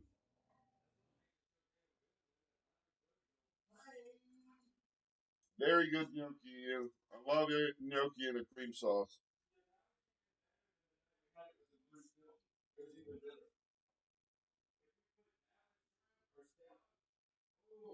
That was scallops and the gnocchi and scallops. Ooh,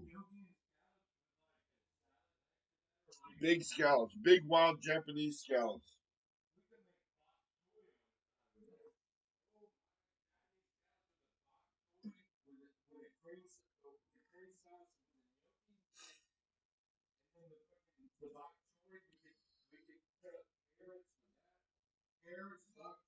Julienne carrots.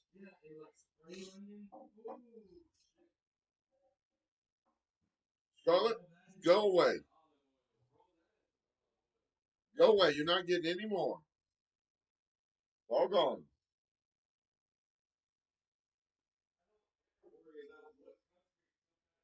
Scarlet. Scarlet is the biggest beggar dog. She's always jumping in my lap to ask. I don't want dogs jumping in my lap while I eat. You're always the worst beggar, Scarlet. The other dogs behave, and you always begging, Scarlet. Bad girl. Ginger's the best. She always waits and waits her turn. Don't you, Ginger? You're a good girl, just like your mama. You wait your turn for food. So does Pato. They all wait their turn. They wait until Papa's finished, or if they don't get any, they don't get any. They don't worry about it. Huh, Ginger? That's right, baby. You're a good girl. I gave you a gnocchi. I gave you a gnocchi, and you liked it. You got to lick the bowl because you're a good girl. Scarlet just can't figure it out. Scarlet can't figure it out. She gets to lick the bowl if she don't jump in my lap.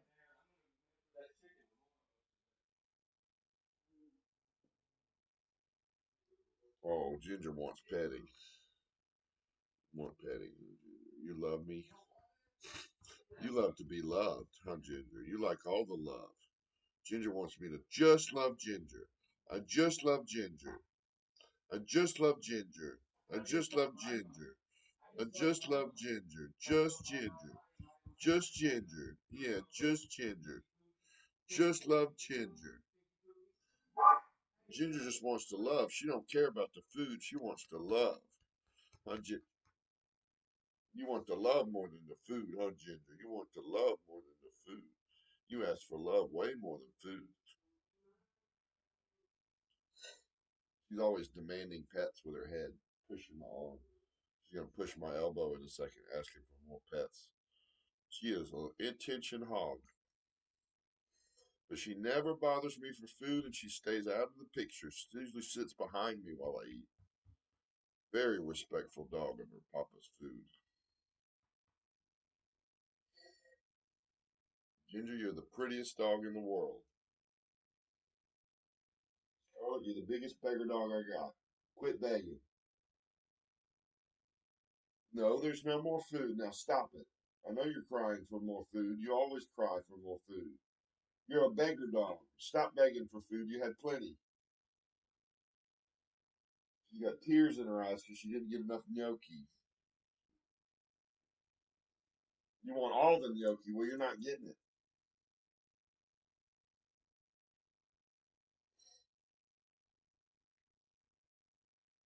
She's still sniffing the bowl, thinking there's some in there. Charlotte, go away.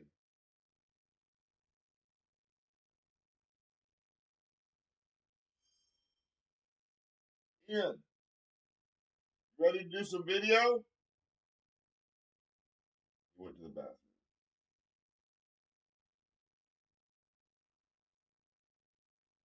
Finish my after dinner cigarette and go back to work. Let's get my any text on somebody's. I don't know who's watching. There's a text.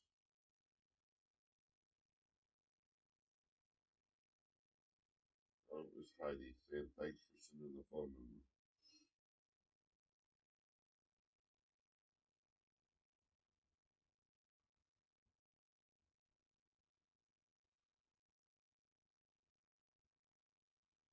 Let's see this live stuff. Doesn't say how many viewers on the YouTube live.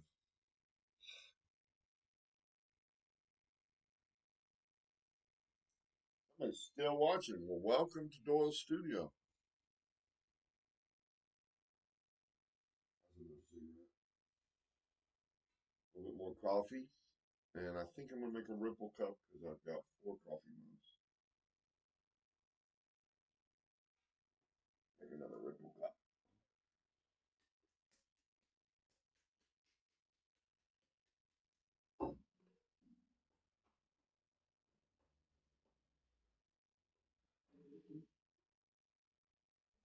Cups are more important to center them better because crap is sliding. More ripple cups are more important to center better because they're so thin compared to a coffee mug. It makes a bigger difference.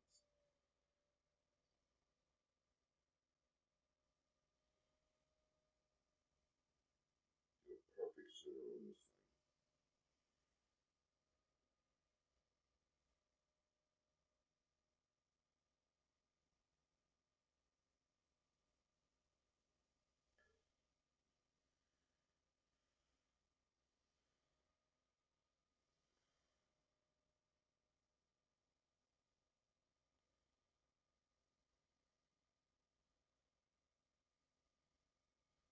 That's good. Perfect center. Make the hole. Establish the bottom. Oh, part of this clay is drier than the other part. It's because they've sat so long on the back. The outer part of the clay is drier than the center of the ball. I should have bagged them up. I'm going too slow. There's an air bubble underneath the piece on this one.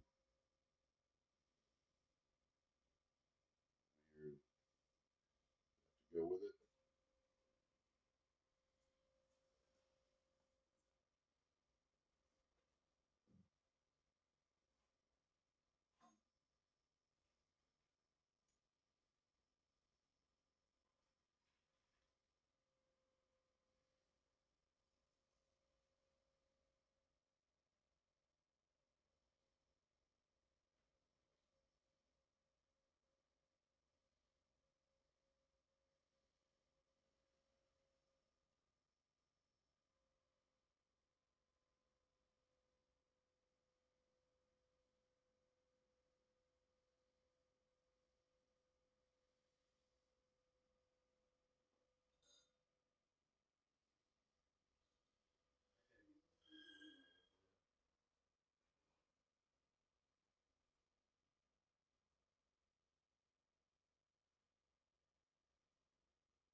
There's a ripple cup.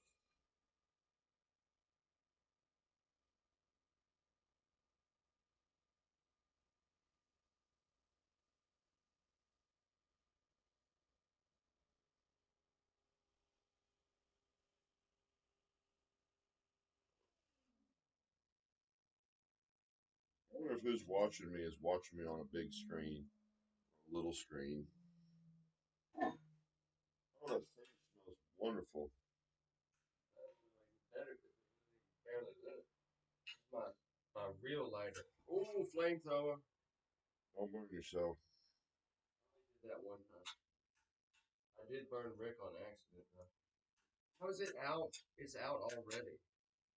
It runs out within like using it for like 1 time. There, that's a good ripple.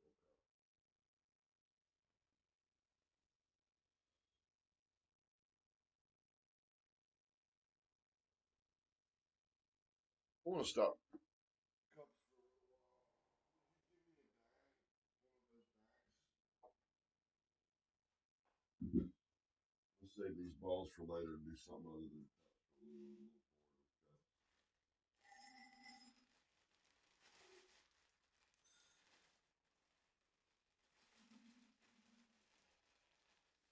cups. I turn this bag inside out because there's dust on the inside. I don't want the dust in the water. Little things you do. Ian, you want to participate some? Were you busy? It's messed up from him. Leave the kitchen to Rick. Rick's got to do something. He needs to fill up that. The butane's on the table, I think it is. That lighter goes through butane in like 5 seconds, and then $30 lighter. It probably It's doesn't have a very large reservoir. It's basically useless. Is basically what it is. You couldn't take that lighter with you and have a lighter for more than a minute. Use that lighter to get like what do they call it? There's like little things that what is that called? Would you do me a favor, Ian? Would you take the box from over there, pull out one bag out of the box, and cut that bag into 4 even pieces, and just hand them to me. Bowls, big large bowls.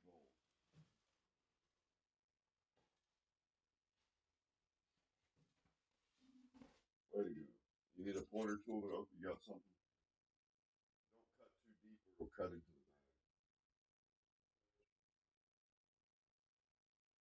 bag. I don't have anything to eat, baby. You want to give me a hug? Come here. I know you want more food, baby. I don't have any more gnocchi. The gnocchi's all gone. Did anybody lick the gnocchi pan? Yeah. You could let Scarlett lick the gnocchi pan. I'll do that.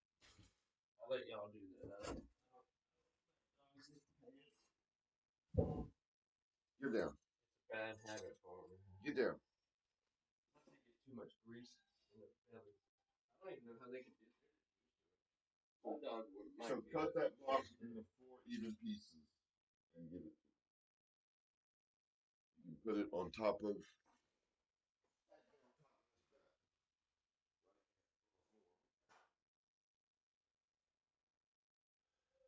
So we're gonna make some large bowls next. 4 large bowls. I'm gonna video that. Don't cut the bag open. Don't cut the bag open anymore because I reuse these bags. Okay? Can this time, but next time keep the bag intact because they're used in the studio. Plastic bag is a potter's friend.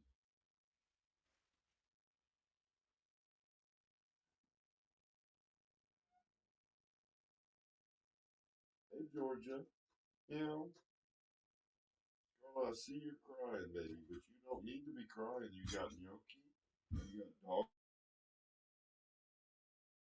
treats today to be happy. You can be happy without food. You get plenty dog food. You get plenty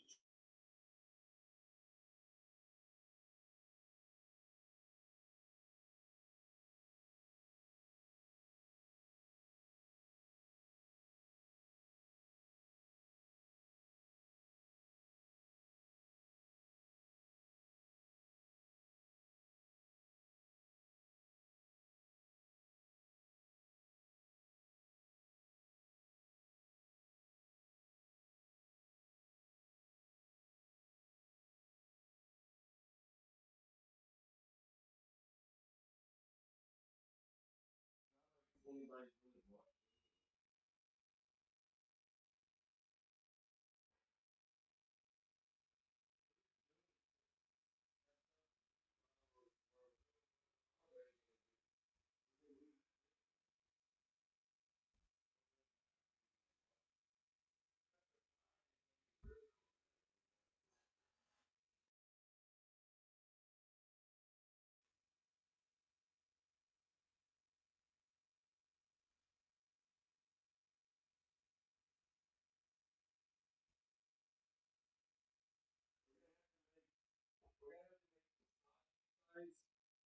Some Instagram pages, shit like that.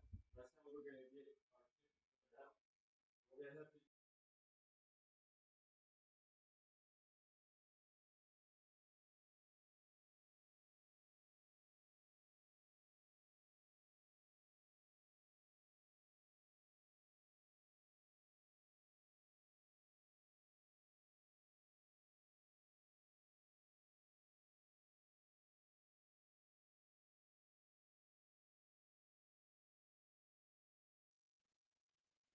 Can you see me?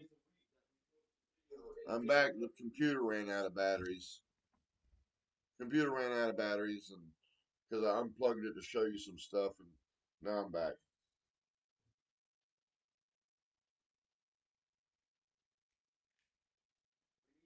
We need to make videos and post them on YouTube, and then we need to get an Instagram page that we update accordingly, and we say when we're gonna update Would it. you run an Instagram page? Because I don't want to run an Yeah, Instagram I page. don't either. I've already got the websites to That's run. the problem. I don't have one because I don't want to run this page. I've already got to run the websites, and I've got to run Maybe the I can make YouTube. an AI bot to run it. No, I can get an AI bot. I don't want AI doing anything for us, please.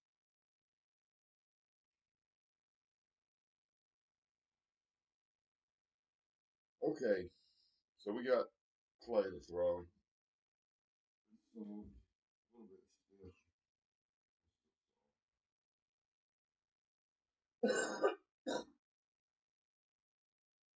Scarlett, get down. You're not eating the cat food. You're a bad doggy.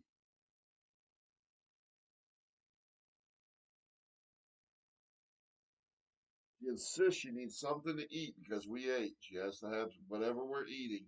Just insists on something special, so she's going after the cat food.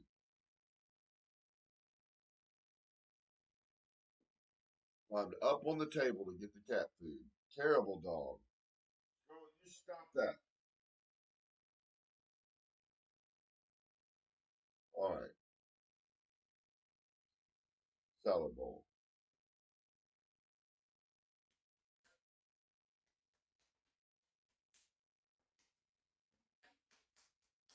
Ready to make a video?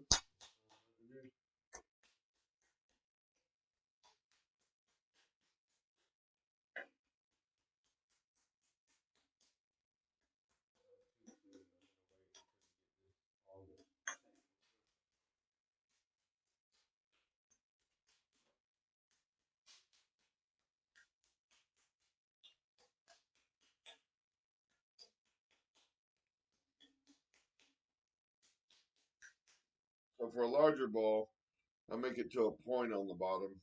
Then I just set it on the wheel.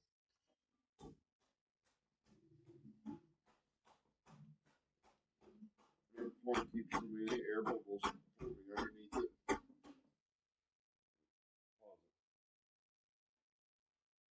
You're gonna wait until you start to get it molded out, and then Yeah, I'll start when I'm centering it.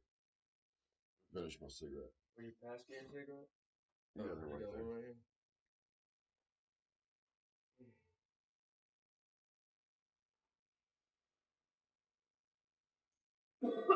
I am gonna play guitar at one point, but I'm not doing it for them. I'm just doing it for fun. I don't care what other people do. Now, if they buy shit, I care what they think, but only as soon as they give me the money for it. What time is it? It's 12:30. I'm about halfway through what I want to do tonight. Or make these 4 bowls. I'm gonna make a teapot and a casserole. I would like to see a teapot. Yeah, but can we make the thing for my snake before we get done?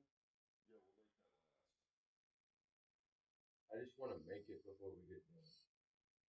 You want me to throw it? Make it round, perfectly round?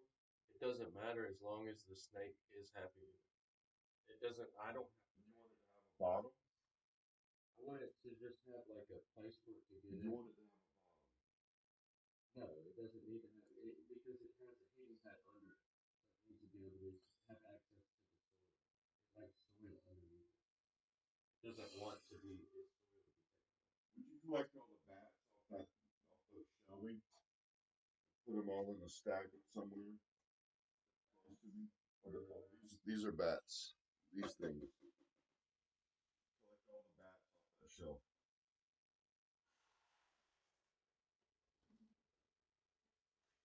Right here. Yeah. I gotta use the restroom.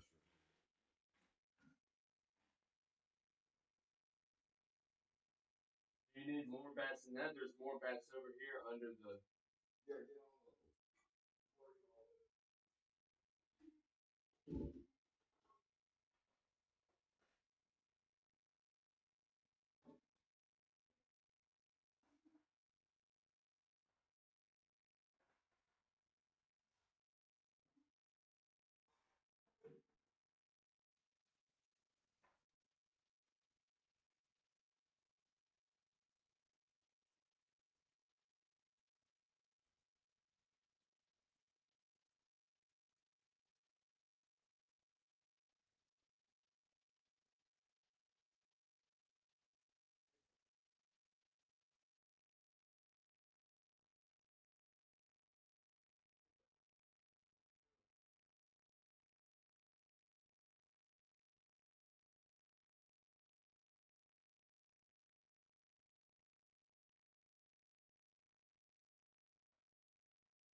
Shit.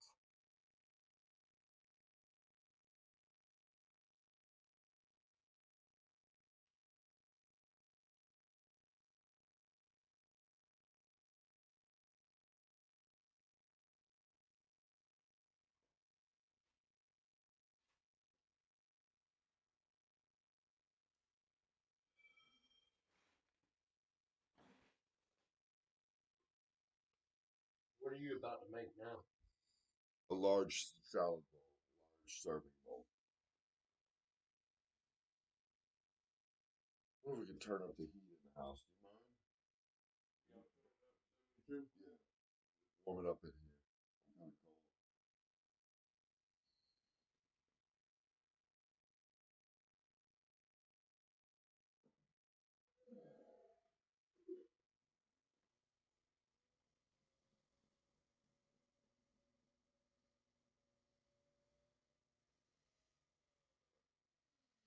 Wait till he has this video camera ready.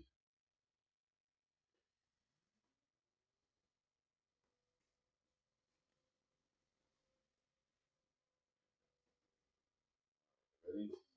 One, two, one.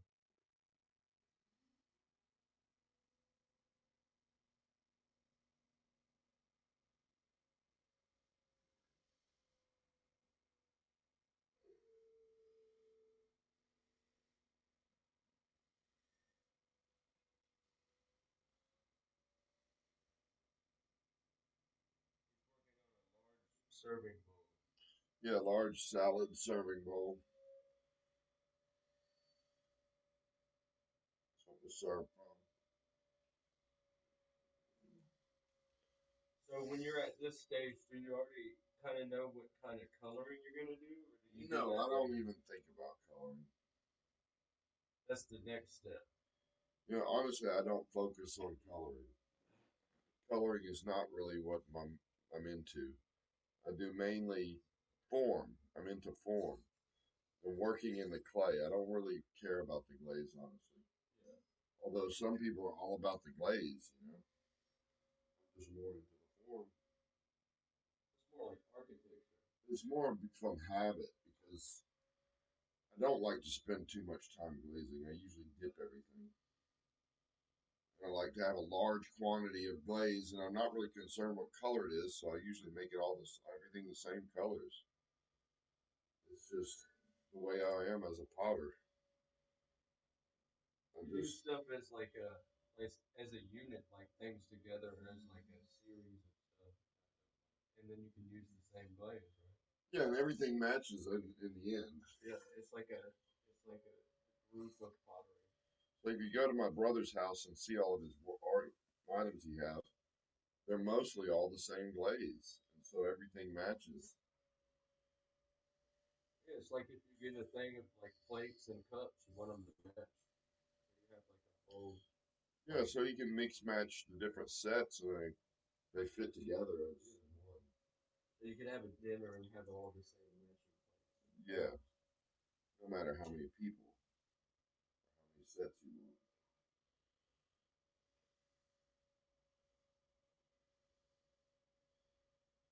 So I leave about 3/4 of an inch of thickness in the bottom of these bowls. They got a pretty substantial foot to them.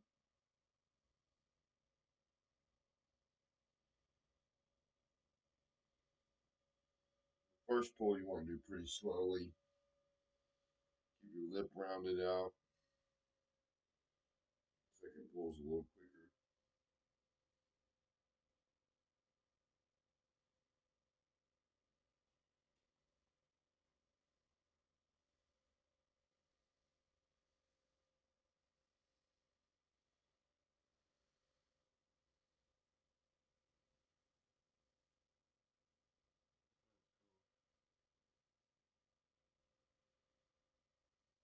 Bring your angle in the top a little bit.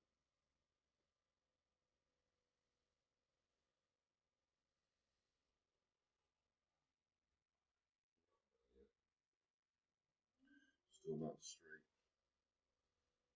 Flatten out the bottom a little bit.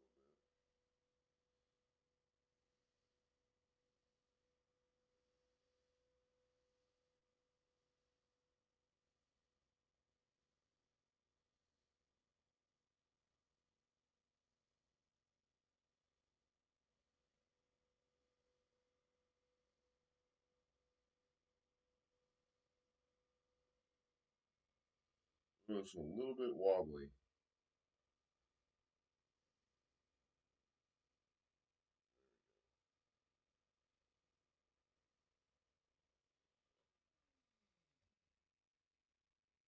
Let's see where's the last studio. All right. Big salad bowl.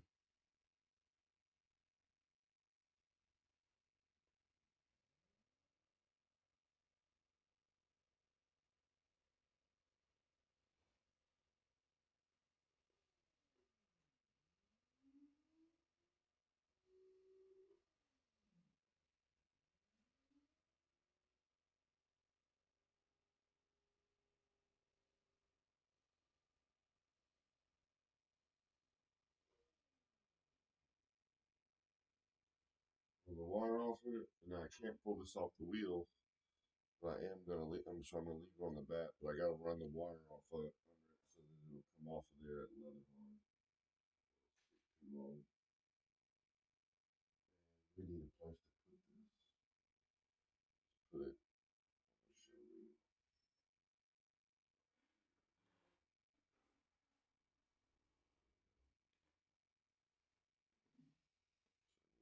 That.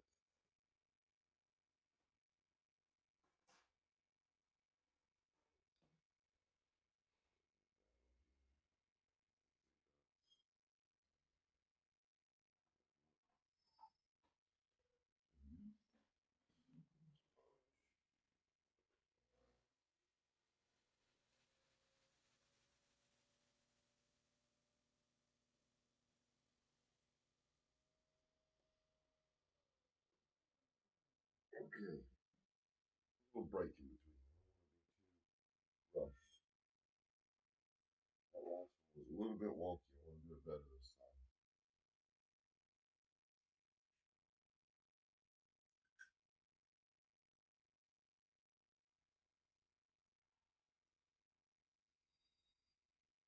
Oh, I forgot to send Doug the live stream.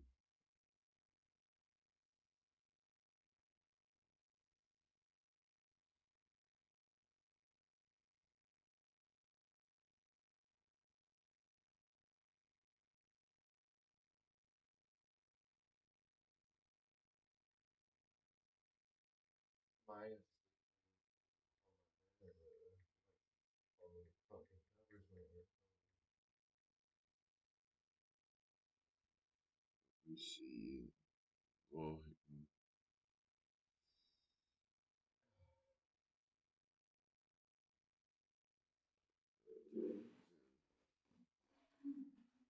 www.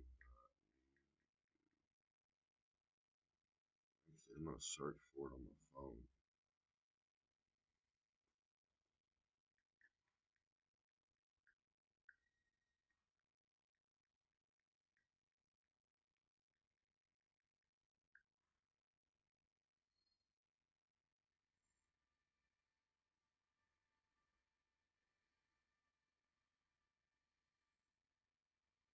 Let's see.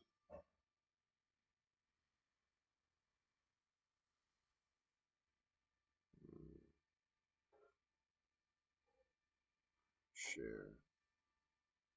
Copy link.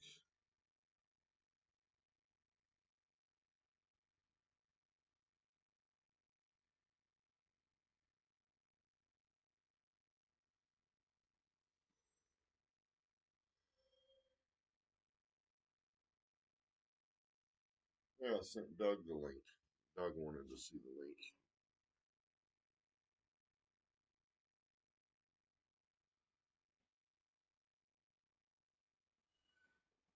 So it says I got 2 viewers. I'm gonna do another salad bowl,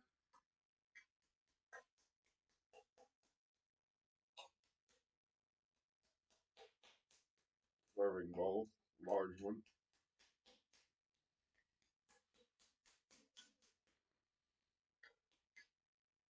Need to finish my cigarette. That person left.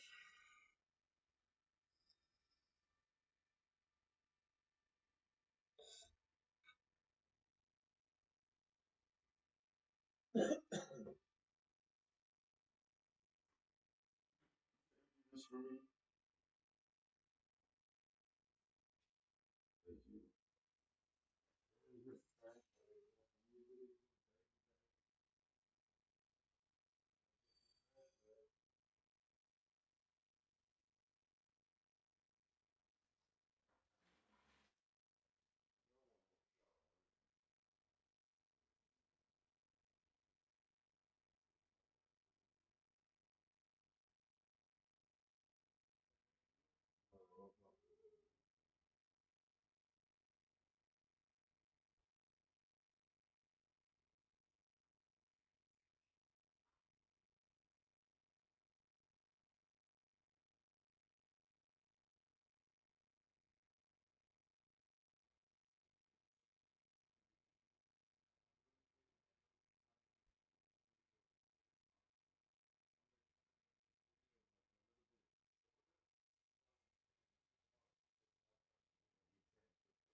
I'm gonna put it up into part one and two.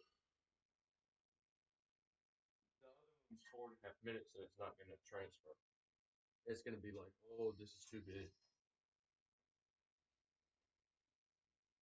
So I'm gonna wait until you start getting into it before I even start videoing it. It's gonna take about Little 4 shot or of 5 Remy minutes. Martin. Get the buzz going.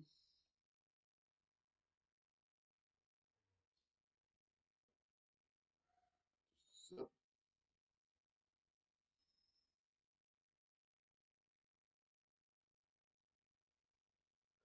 You got coffee?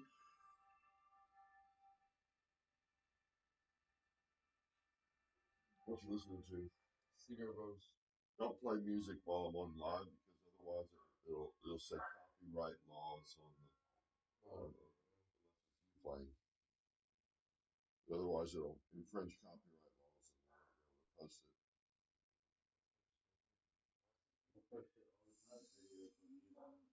Yeah, Get around it sometimes. sometimes you do, sometimes you don't. Depends on how many people are watching it. I had some Miles Davis playing in a video and it blocked it after a while.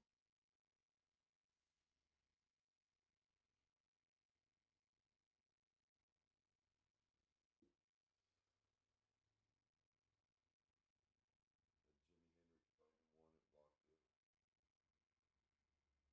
Playing something. Play Johnny's music.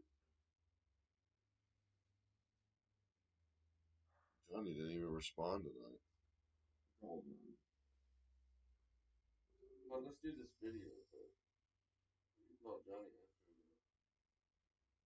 Johnny on the live feed. Play Radius Ritual.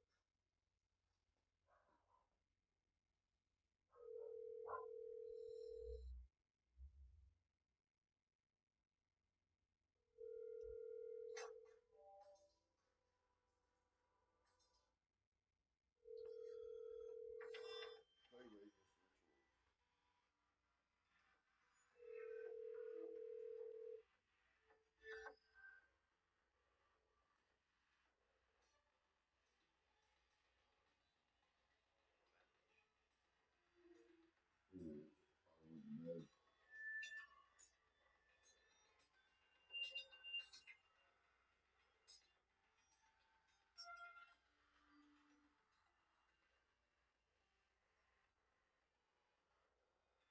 See, we can play this while we do the video. Videoing the video, and we can put this onto your site. This video on your site or wherever, YouTube or whatever. People like this music with it too. It's more entertaining for them. I can just turn the music down so it's not too loud. We can still hear our voices and shit just in the background.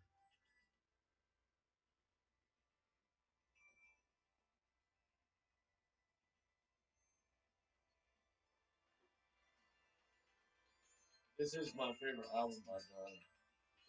And look, Yeah. one of those most recent ones. The more recent his work is, the better it is. He gets better as he goes.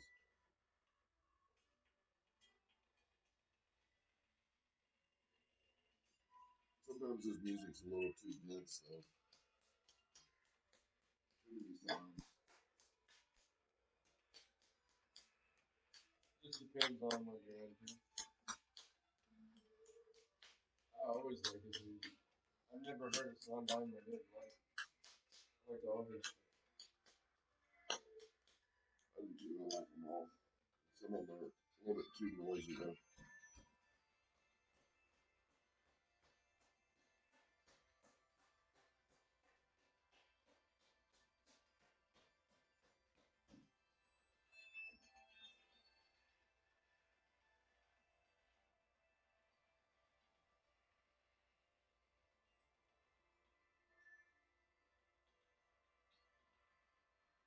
there any beer left? No. There's a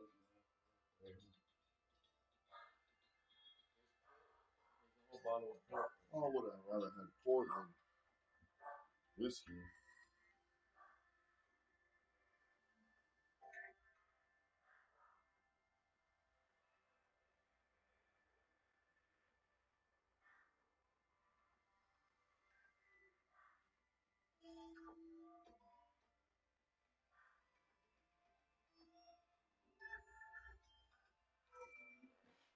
To this.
I'm real slow with this one.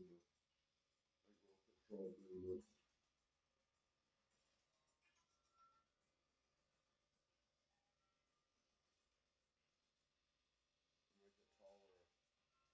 Narrower bowl.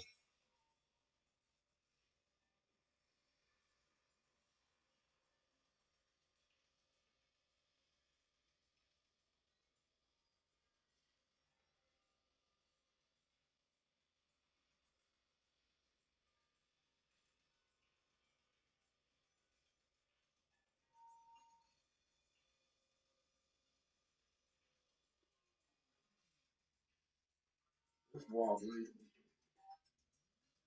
Stiffness of the clay or something.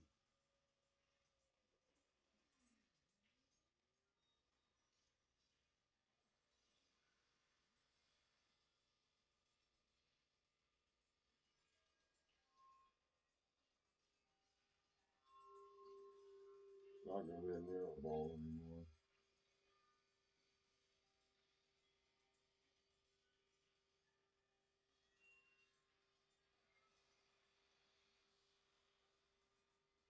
There it is. You still have a fluid in the top.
That second video was perfect.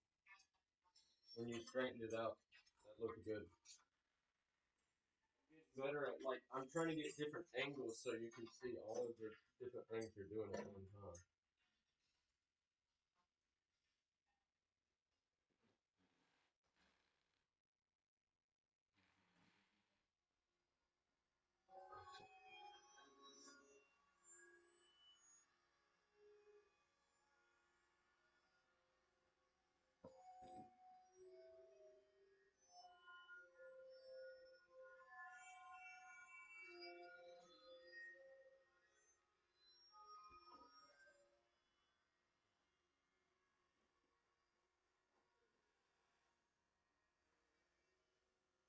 No wonder it was wonky. It had a wobbly back pin.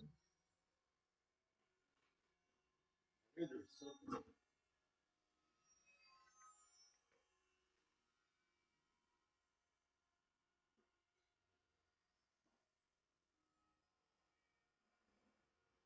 Can't throw with a wobbly back pin.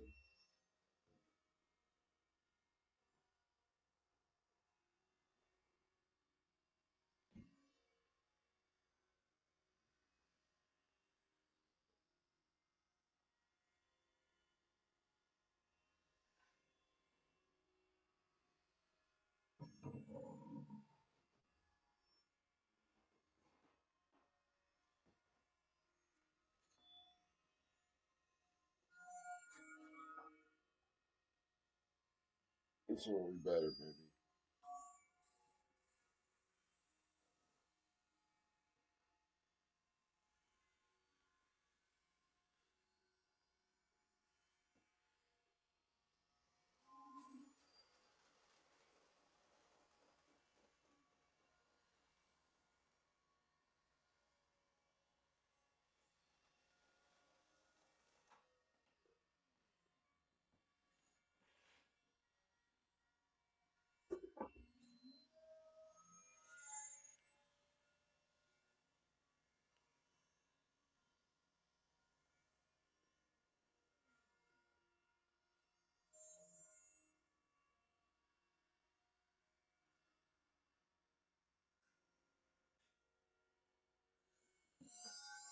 You gotta turn it upside down to do that. You're just gonna let gas out of it and not liquid.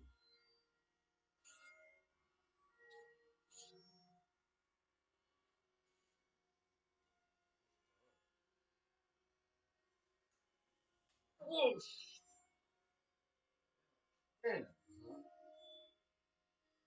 don't you turn the flame down? Fuck. No, it's just because it caught some of that shit drizzling down. Drizzling down. It caught. That shit's changed. It should have a warning sign that says, "Do not use this lighter if you want to live tomorrow."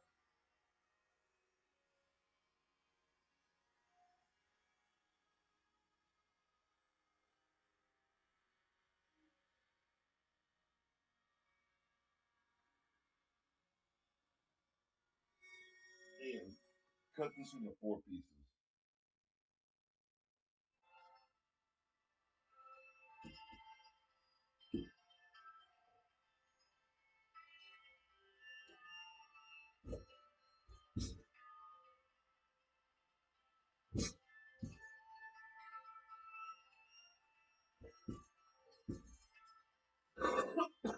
You don't gotta ball them up and send them to me.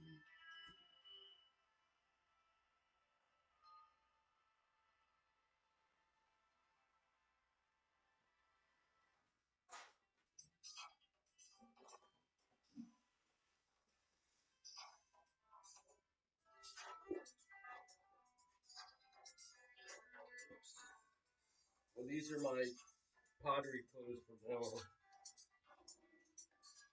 My Monet shirt and these jeans.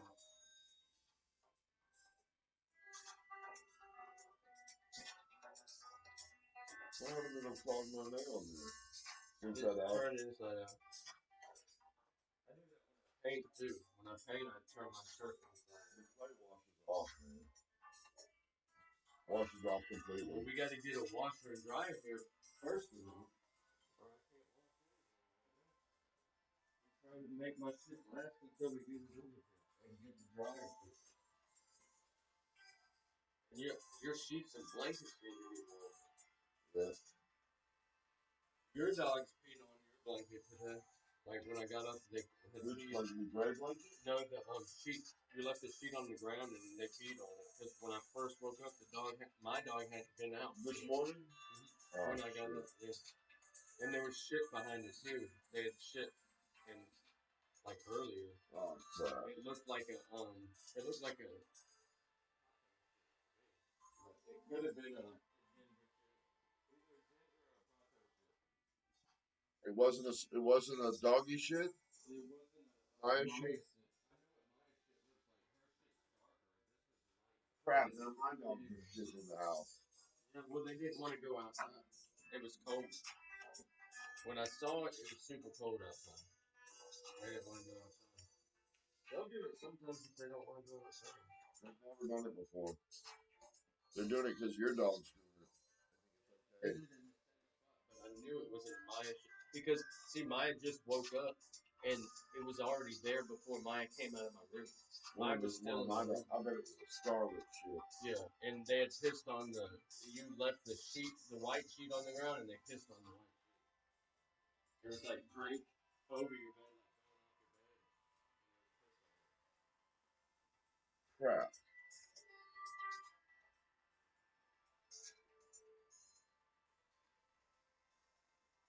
She's gonna quit doing it soon. She's doing it less. I'm seeing her piss more outside. When I take her outside, she pisses every time.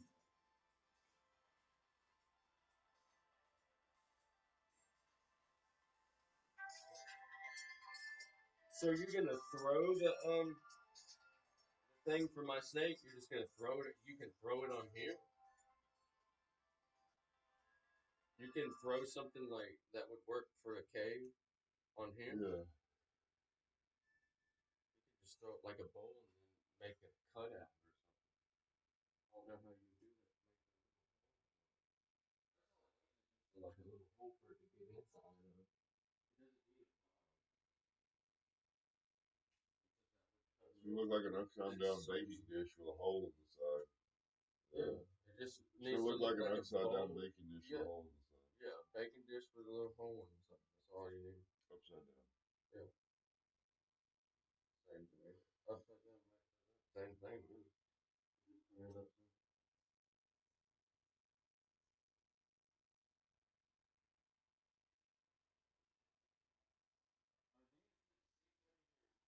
Man, yeah. Somebody help you take them out? Yeah, we did. That's the back seats. That's the back seat No, side. but that's not the other seat. No. We get the other seats out. We get the washer and the dryer in one swoop.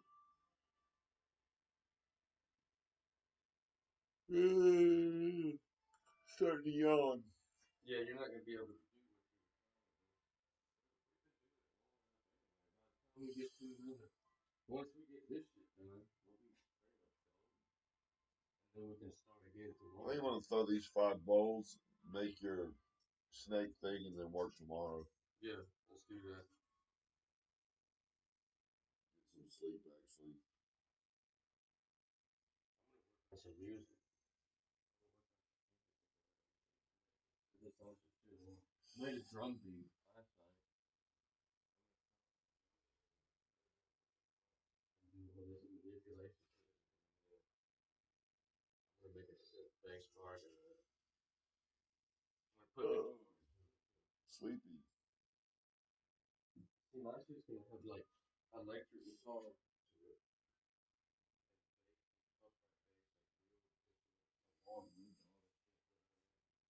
But I like synthesizer a lot. I love synthesizer. If I could girl that already got like a really good one. You gotta spend like $5 grand to get like an old school, really good synth.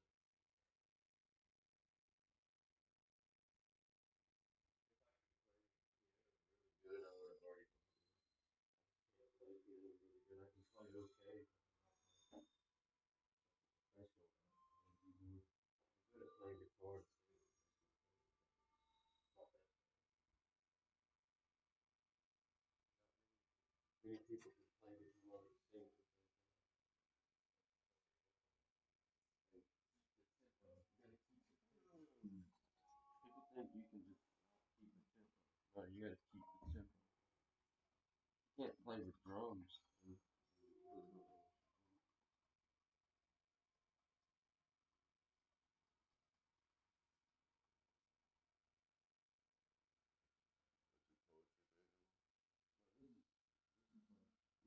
Information I need.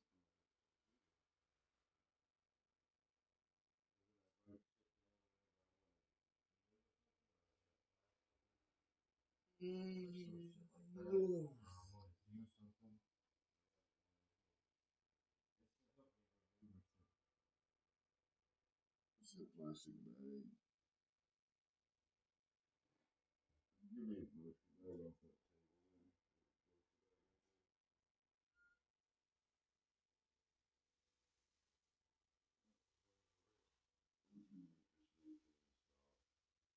I'm tired, man. I'm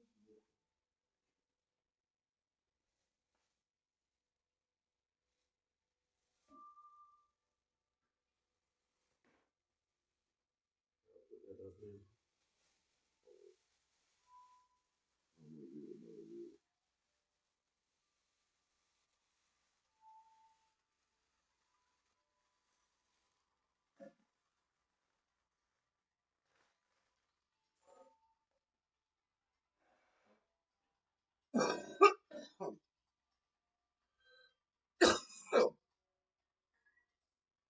Ending the stream early. We'll stop in about 30 minutes.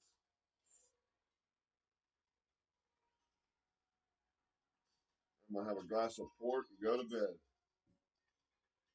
I'm gonna have a glass of port and make some music in my room. Guitar? No, I'm gonna make synthesizer and drum machines and bass. Why'd you paint? Because I don't want to paint. I want to make music right now. I'm gonna paint tomorrow. I like to paint when everybody's awake and doing shit. I don't like painting alone in my room. It's too claustrophobic in my room. It's like I need to organize it. I don't like being in there when they're playing. The dogs would like get all distracted and try to play with it. I'm gonna paint tomorrow. All right. I'll get to the point where I paint every day, but I'm not there yet. I do need to work on those paintings, but I also have to make sure that I was gonna do.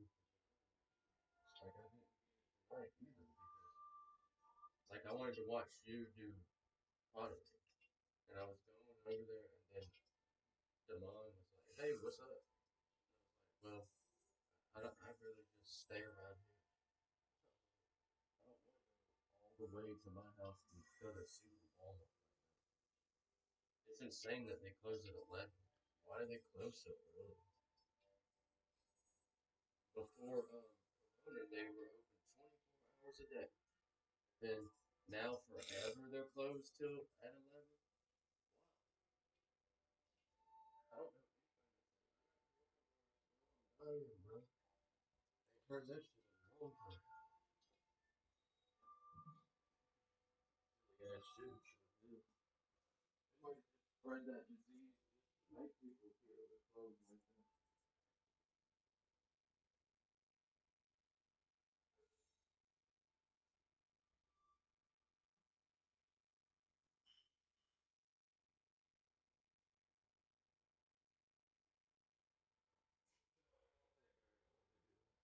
You want me to put it in a bottle?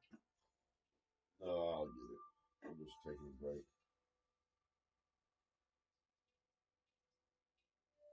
I'm gonna start it back on this song whenever we do it.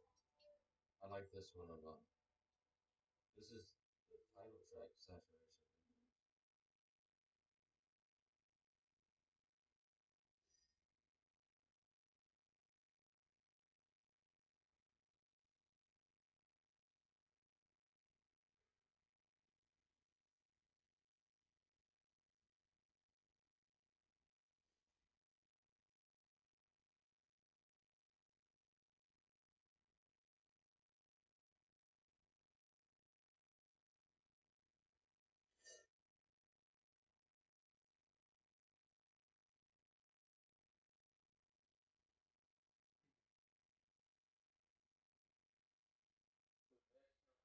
What we're gonna do this technique on them. We'll go see it.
Got to drop 400 degrees. Degrees. Uh, 80 degrees an hour. In 5 hours, it'll be ready to open. What time is it? At 6 a.m. we can open the kiln. Yeah.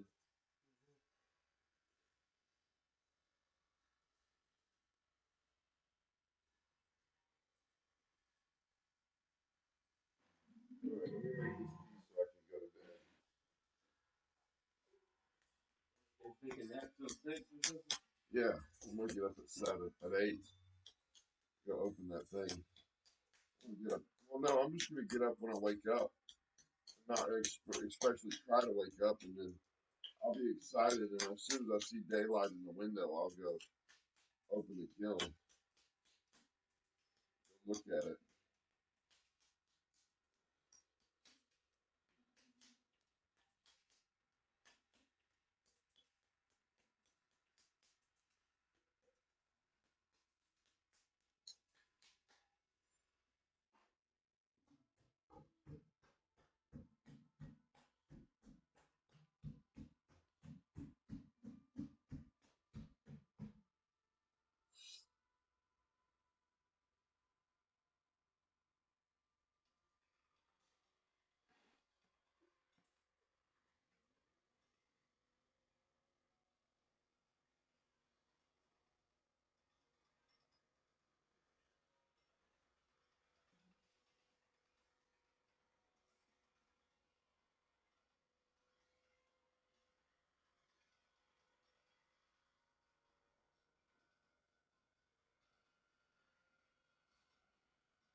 And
not to make it too thick and whip, because it's not going to fit in the terrarium if it's too It's thick gonna and whip. shrink.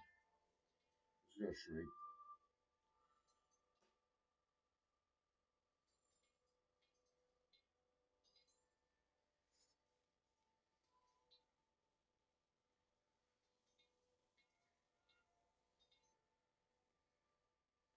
There we go.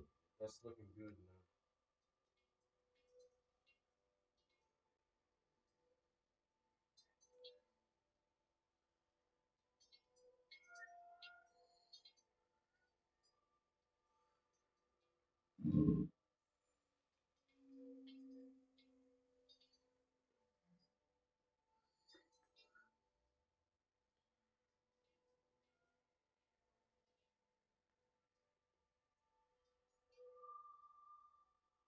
We'll cut the hole in it when it's leather hard.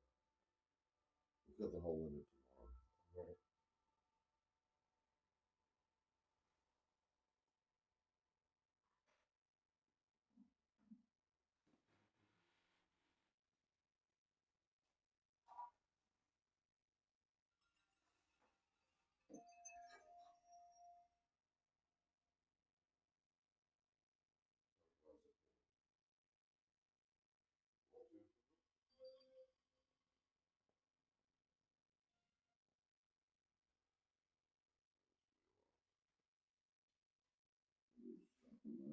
Goodbye, everybody. That's it for tonight.